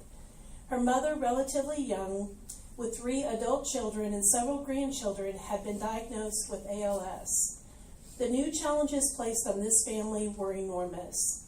As her disease progressed, it became clear that she would need a ramp so she could continue moving safely in and out of her home with as much independence as possible. Sadly, her mobility would continue to decline from walking independently to using a walker and eventually relying on a wheelchair. The need was urgent, and the family did not have the financial means to build the ramp on their own. They actually volunteered their time and worked with us, which made it all that much more meaningful for Habitat. We were honored to play a small part in what they were going through. This was a family we knew personally, but our goal is to treat every family we serve with same respect, compassion, and dignity, and to provide help where the help is most needed. For that family, the ramp meant more than access to a doorway. It meant greater independence, greater dignity, and the ability to leave home safely for medical appointments and just one less burden to carry during an incredibly difficult time. Every accessible lamp that we build has a story. Each one represents a neighbor facing a different challenge, but they all have one thing in common. They deserve the freedom to safely enter and leave the place they call home. While many people know Habitat for building homes, we also have help our neighbors stay safely in their homes they already own through our critical repair program. One of the most important services we provide is building accessible ramps. I understand this funding is intended to improve health and quality of life, and accessible ramps do exactly that. They help prevent falls, make it possible to reach medical care, allow emergency responders to safely access a home, and give our elderly population and people with disabilities the dignity and independence of coming and going safely. Habitat has the experience and systems needed to complete these projects responsibly. We carefully verify each applicant's needs, secure the required permissions, and follow ADA standards. We also leverage volunteers whenever possible to make every dollar go further. Today I'm asking Aransas County to partner with Habitat for Humanity to provide safe, accessible ramps for residents who otherwise couldn't afford them. Your investment will do more than build ramps. It will help prevent falls, improve access and health care, help people remain safely in their homes, and restore independence to our neighbors. Thank you for your service to our community, and thank you for considering this partnership. Any questions? How much does a ramp cost? Because you have 25,000 on here, so what's an estimate of the number of ramps? Anywhere between 600 and 2,000. Every ramp is different. Sometimes we're able to get volunteers. We always have a construction manager on staff that he is paid, but he's just paid a pretty minimal fee. And he's the one that will go and assess the ramps. He will also turn it in to the vendors to see who's going to give us the best price for materials. And then he'll make sure it's AD compliant. And then we actually, ramps, it's easier to get volunteers than it is for almost anything else. People like to build ramps. Thank you. That becomes a big thing for the Winter Texans. I know they jump on these ramps. Oh, those men are bored. And so if we can put it out there that they're always looking for something. And because of funding, our funding just, last year so many grants were for food security. So we actually, we didn't have the repair money last year that we had this year. So it's the first time we've had to turn down a couple of ramps. And that's hard for us. We've never turned down most critical repairs. So we're now actually working out of our operational funds and not off of a grant at all. Jackie, what line member would this go in there? Would add line member? We don't have one yet. We would have to add one if y'all approve. This is a new request. Okay. I've done several Habitat for Humanity homes and a lot of restore homes. I've done probably 20 or so. It's real funny whenever you go to building something that takes some skill but not a lot of skill. You got all kinds of volunteers. In Corpus I did one. I just want to do real quick. In Corpus, I did one over in the lower income part of town, and a gentleman had worked for a major company and had fallen, broken his back, and there was a lot of issues there. But we had trouble. We had too many people over there. I mean, it's just that it seems like the lower income, the more people that you get because they appreciate what you're doing. And I mean, we had to do away with it. So what's your concern? Is there a concern in that? No, it's the fact. I just want to make the testimony saying what you said is that they rise to the occasion. That Habitat furnished some material and they got the permits and everything. And it's amazing how people come together. I mean, we believe strongly in partnership, and even the families, the one that we built for the home that I mentioned with the mom with ALS, those kids got on board, and actually a lot of our volunteers canceled that day, so they stepped in, and I thought, gosh, this is so meaningful for them, because part of Habitat is we're a hand up, not a handout, and so we always try to get families to partner with us in any way that they can. So even if they're providing drinks or lunch or whatever, And as far as ramps, once we get the same men keep coming back that want to build, but if we had enough ramps going, it's also something that we could get, Lowe's wants to send a crew over to do it, or, other companies, because it's kind of a team building skill too. So it really is, it's a good way to share habitat with the community. It is, it's a good cure. Yeah. Any other questions? We did look into it, it's a qualified expense. And that is a healthy account. Yes. There's a good fund balance. Yes, ma'am. Okay. Okay. Thank you. All right. Thank you.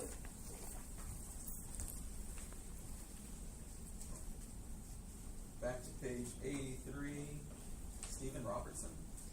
Stephen is not able to make it this morning. I did get a notification. He would like to know, I guess, if maybe he can come back another day, or if you would like a more descriptive letter. What is his organization? Well, this also is a new request. It's for the Schoolhouse Museum in Fulton for $10,000.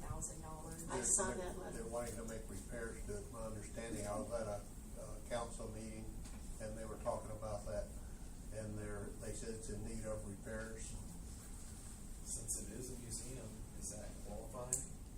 We'll have to look into Would it. have to look in, I definitely, I'm just not as versed as Alma was on this. Right. So And you I will could clarify definitely with them, look but that's my understanding. They're talking about needing repairs to the museum. Plus, it is a museum. I'm not sure how many people come from out of town to the Fulton Schoolhouse Museum. Well, we also need to keep in mind that there's only a certain percentage that we can give to museums, so we will have to definitely make sure that we'll stay within that percentage. Certain percentage of our whole budget for that? Yes, sir. Okay. Yes, in the statute, there's only a certain percent that can be given to museums. We've always been well within it, but I just want to make sure that we're not going to surpass that. Okay. Jennifer Day, come on up. Hey, Pam.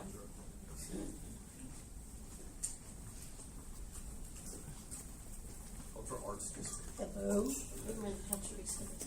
Jennifer Day, Rockport Cultural Arts District. Pam Hurd, Rockford Cultural Arts. James Biasa, also Cultural Arts District. James, what was the last name? Biasa.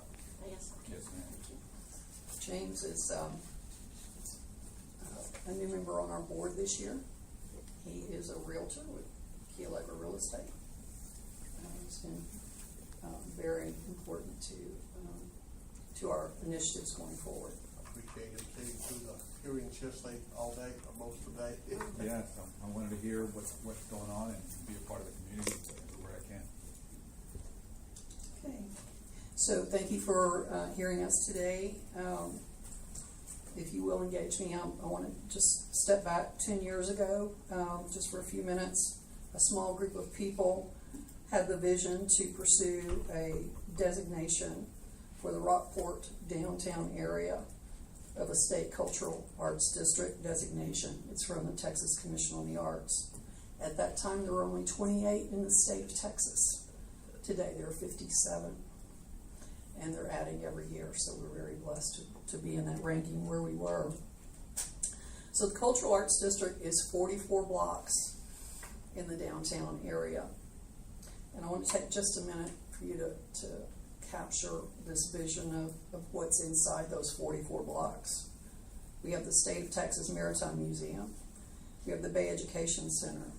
We have the Navigation District Festival Grounds. We have the Rockport Beach Park, Harbor, Public Piers, Kayak Launch, Rockport Fulton Chamber of Commerce, Rockport Yacht Club, Aquarium Education Building, Veterans Memorial Park, Rockport Little Theater, Rockport Center for the Arts, Rock Conference Center, Aransas County Courthouse, Celebration Square, Community Building, and the Aransas County Community Building, the City of Rockport City Hall.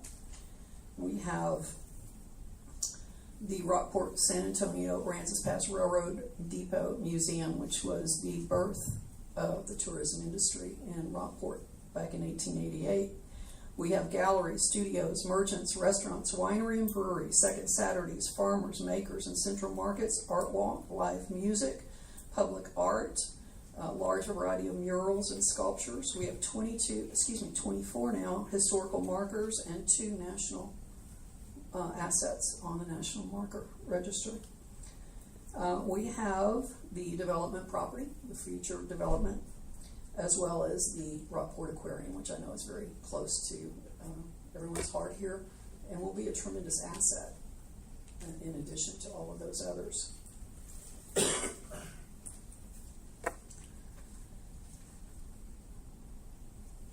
So the downtown area truly is the heartbeat of Aransas County. It's where a lot of things are going on. Even with the devastation of Harvey and the pandemic, a great deal of accomplishments have been made in the past 10 years, and I hope that you've been able to read our 10-year report to the Texas Commission on the Arts that was submitted with our application, with our letter to the county. Along the way, the Cultural District had the vision to add downtown parking, and I would ask if you've been downtown lately and seen the lack of parking. Years ago, we envisioned parking around the Railroad Museum.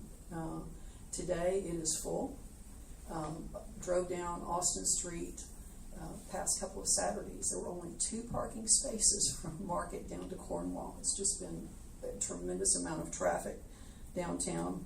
We also had the vision and provided funding for the public bathrooms, state funding, for the permanent bathrooms, and 2 summers we raised funds and we had air-conditioned temporary bathrooms during the summer. So we've done a lot to promote the Cultural District. The Cultural District continues to access state legislative funding for arts organizations and governmental entities that improve the district.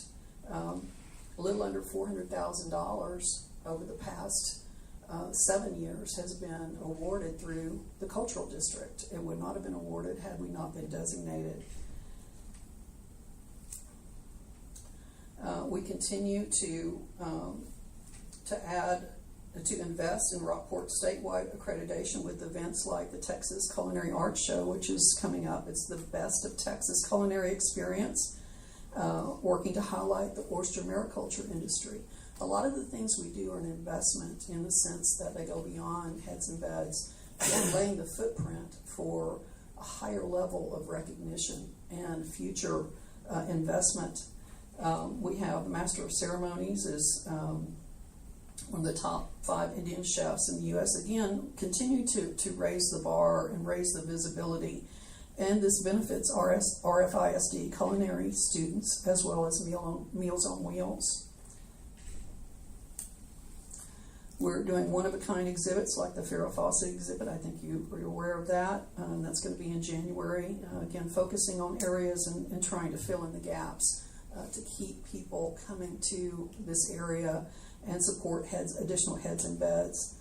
And that is a approval through the Blanton Museum.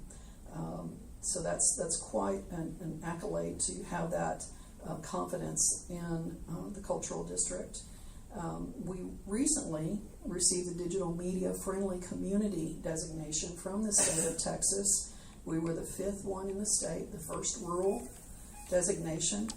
And again, raising the bar and raising the visibility, continuing with the Texas Film Friendly Community designation and working with those 2 together. Bringing in the music friendly, continuing our commercials and our film initiatives, which have been award winning, and also we're bringing in the school district, we're bringing in the ISD kids on the digital media and film initiatives. So again, investing a little bit further than just heads and beds, but continuing to look at the future. We have held the Christmas in the District, Enhanced Lighting. We've held the Ecosystem Summit, again, statewide recognition. Second Saturdays, we collaborate with the merchants. We hold community communication meetings with the merchants and programs We are continuing to be an important part of the downtown Austin Street enhancements. And I just want to give you the footprint of our vision and the future of what we're continuing to do. So we've just finished our first 10 years, pretty well accomplished. If you'll read through that list, I will tell you that I'm pretty proud of that. It's a lot of hard work, and looking forward, we're continuing to be focused on that. So we continue to promote Rockport as one of the top 10 small coastal art colonies in the U.S., and we will continue to engage stakeholders and develop alliances as the district continues to grow. So we appreciate your consideration of the request for $30,000 to continue our initiatives going forward. Questions? Did everyone receive the 10-year report? I don't know if I did. I've been out of town for. It was attached to the letter of request. I received the letter, but then I also have like a blank page in here. I'm wondering if that. I'll be glad to. Might have been it, and then I have the history of the. That's the 10-year. That's a 10-year report to the Texas. Oh, but you didn't get all of it. Okay, so I just need that. Okay. I don't know if anyone else has I it. think everybody got the same thing you got. Okay, so we Okay. might all need that 10-year report. I'll be glad to forward that to you. I think you'll be surprised to see. Obviously, with Harvey, there was kind of went back to ground zero, but look where we are today, and look at the vision that we've invested into the downtown area. Well, I know with the murals, especially last August, I think, that just had so much excitement in the community, and that's planned again for this year. Yes. I wasn't here for the vote because I was on vacation, which I planned last fall. Didn't know it would be on the agenda then. I hope that was approved. It And was. as we traveled, I see a lot of what other communities are doing also being reflected here. So I don't know if we thought of it first or we saw that as a template and like, hey, we could do that here. But I think over the years you have just continually grown the programs through the Cultural Arts District, and I salute you for that. Thank you. Yeah. Talk about Harvey. After Harvey, I was amazed at how fast the Cultural Art District got reorganized and back up. I mean, it was one of the first major organizations that was back up and running. If not, totally, but certainly really, just a very positive thing. I did a really good job. Really good job. I always think when you mention the airport, the depot as a tourist attraction or bringing people in, there's a history book of Karnes County where I grew up, and it's one family, the Butler family.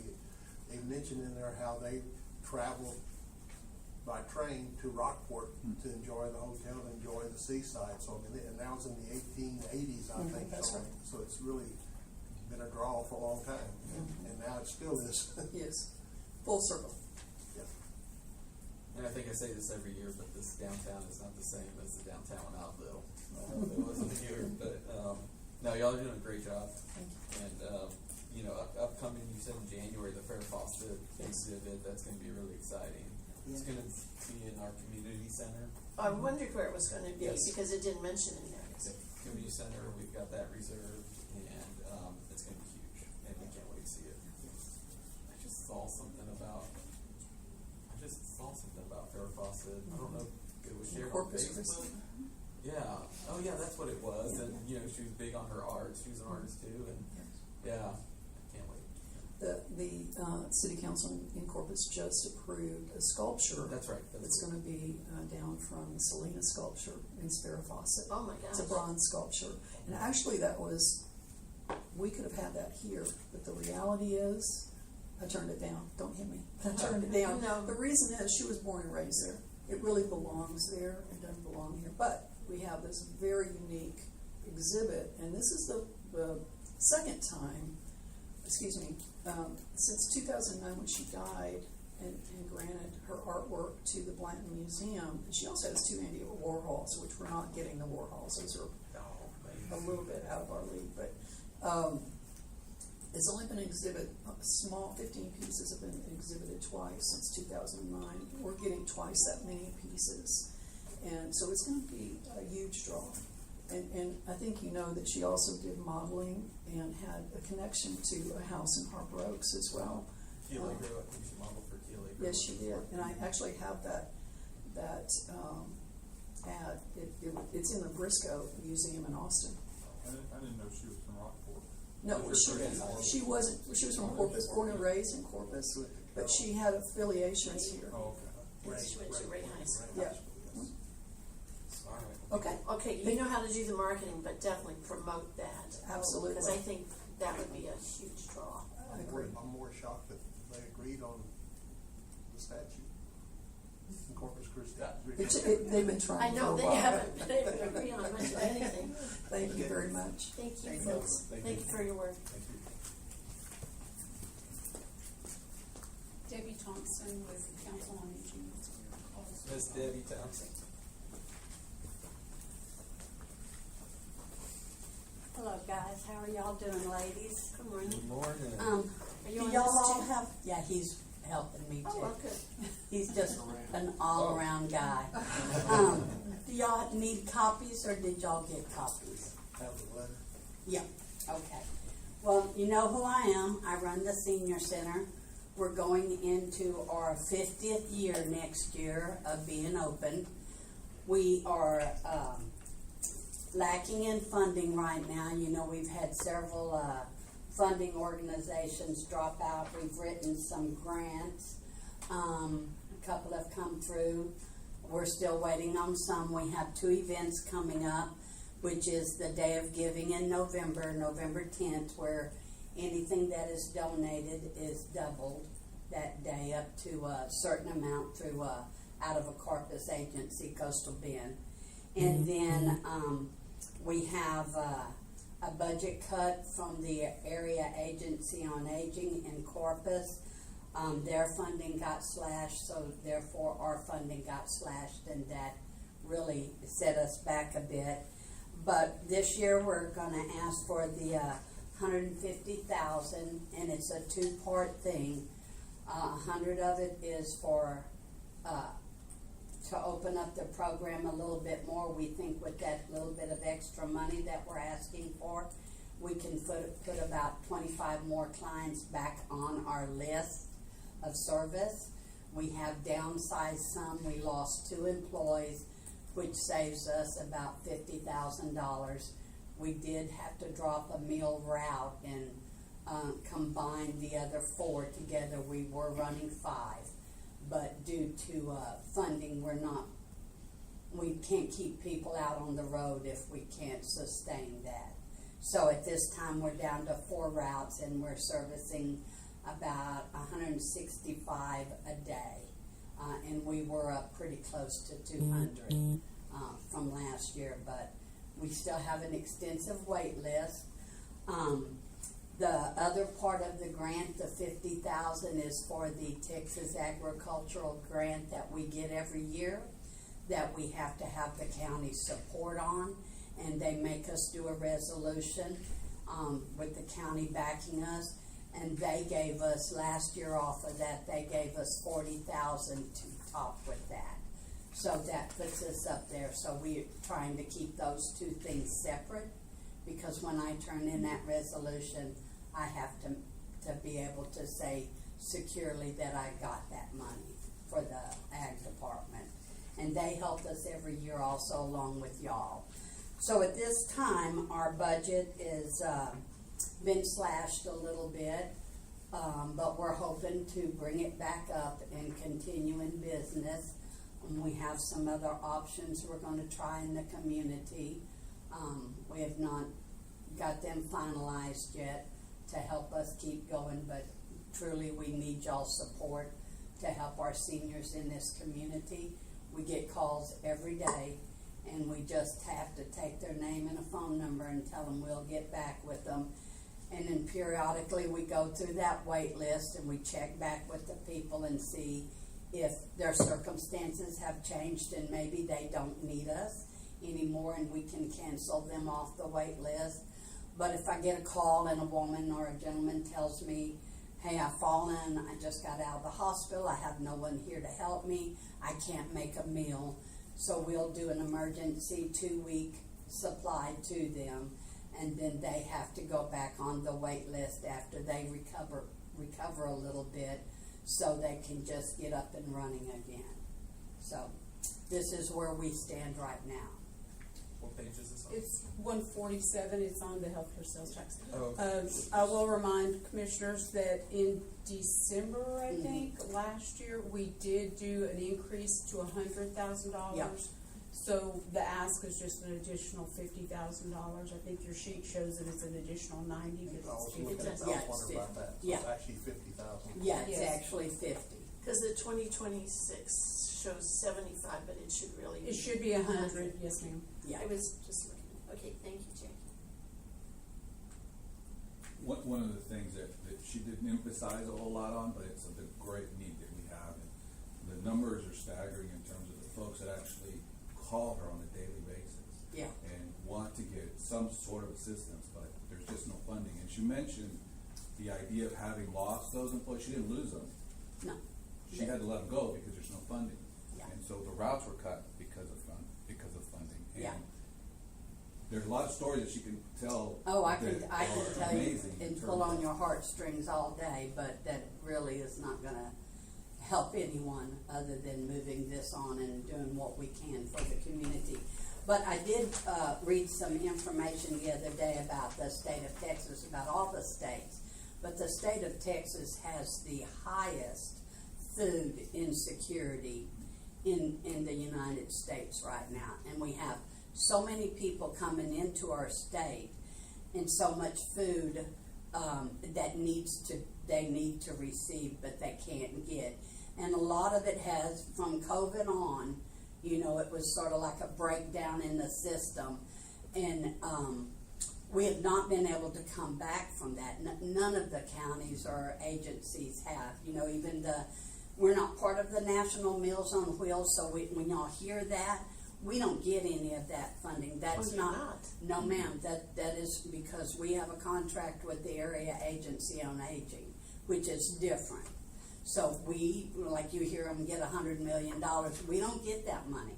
We only get what is given to us through the Older Americans Act and through the state of Texas Department of Health and Human Services. Those are our contract agencies. But when you hear a place like Fort Worth Meals on Wheels, they have money for food.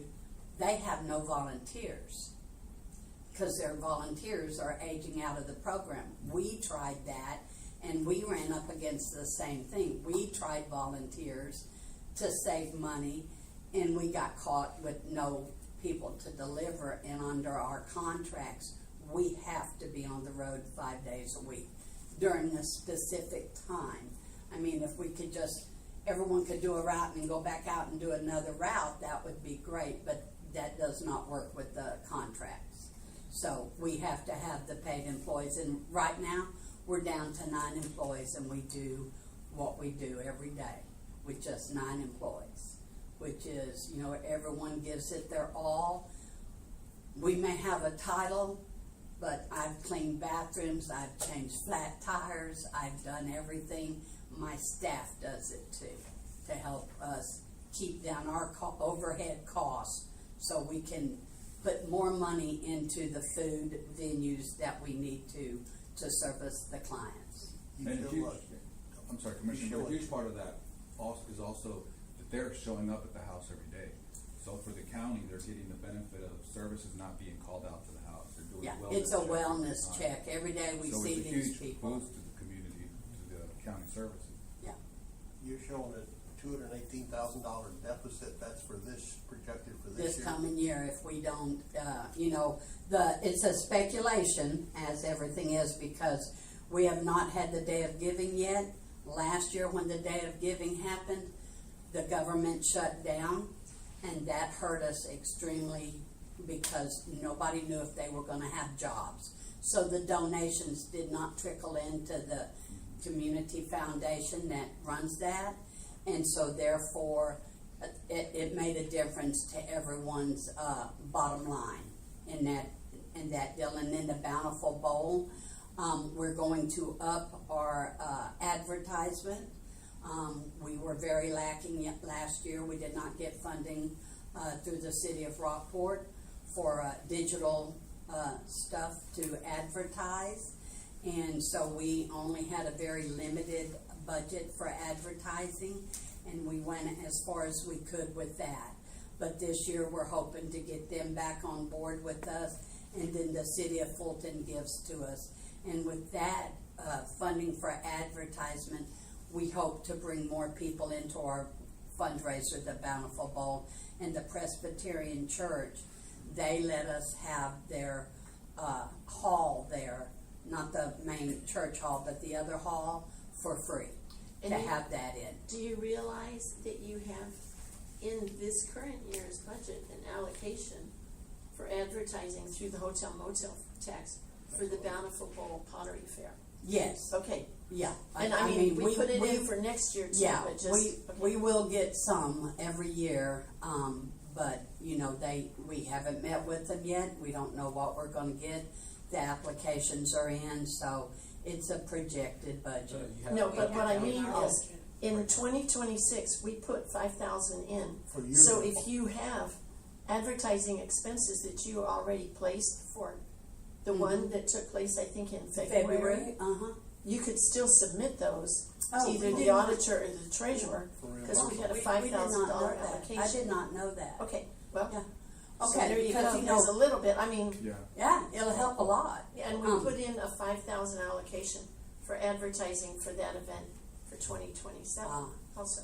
So Mary Ellen must have, you know, she retired, and I'm That's not okay. up on everything. I'm just doing. I just wanted you to know Well, thank that's you. available. I will look into that.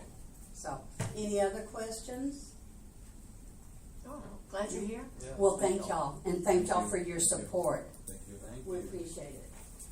James, are you James, gonna do are you with the next group now? Who is it? Whoever's coming up next? Thank you. That's We'll it. start giving your name now. All right, I guess Done. that's all we got. That's all we have. Commissioners, y'all want to talk about any other budget? I guess I mentioned just. Now, there's something that it sounds like that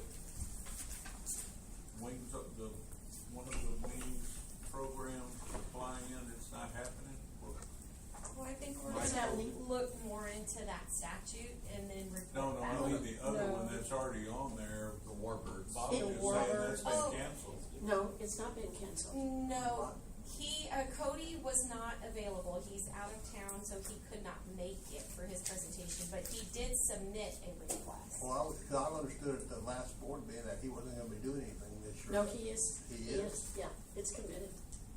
What's he gonna be doing? He is going to be doing the education day on Friday and. Okay, the education. The, at least Saturday, I don't know about Sunday, but with, the historic planes coming in, The Warbirds. Warbirds. Okay. Cause I understood he wasn't gonna be doing, I guess it's not doing the volume he was doing then before. Correct, because of, We'll look into it. something, yeah. I was gonna say, you know, if we have it budgeted and it happens, then we, you know, we're good, but if it doesn't, then the funds will just stay in reserves. Sorry for that confusion. All right. Madam Clerk, you good? I'm good. All right. Go. Move We to are adjourn. adjourned. Oh, we don't have to do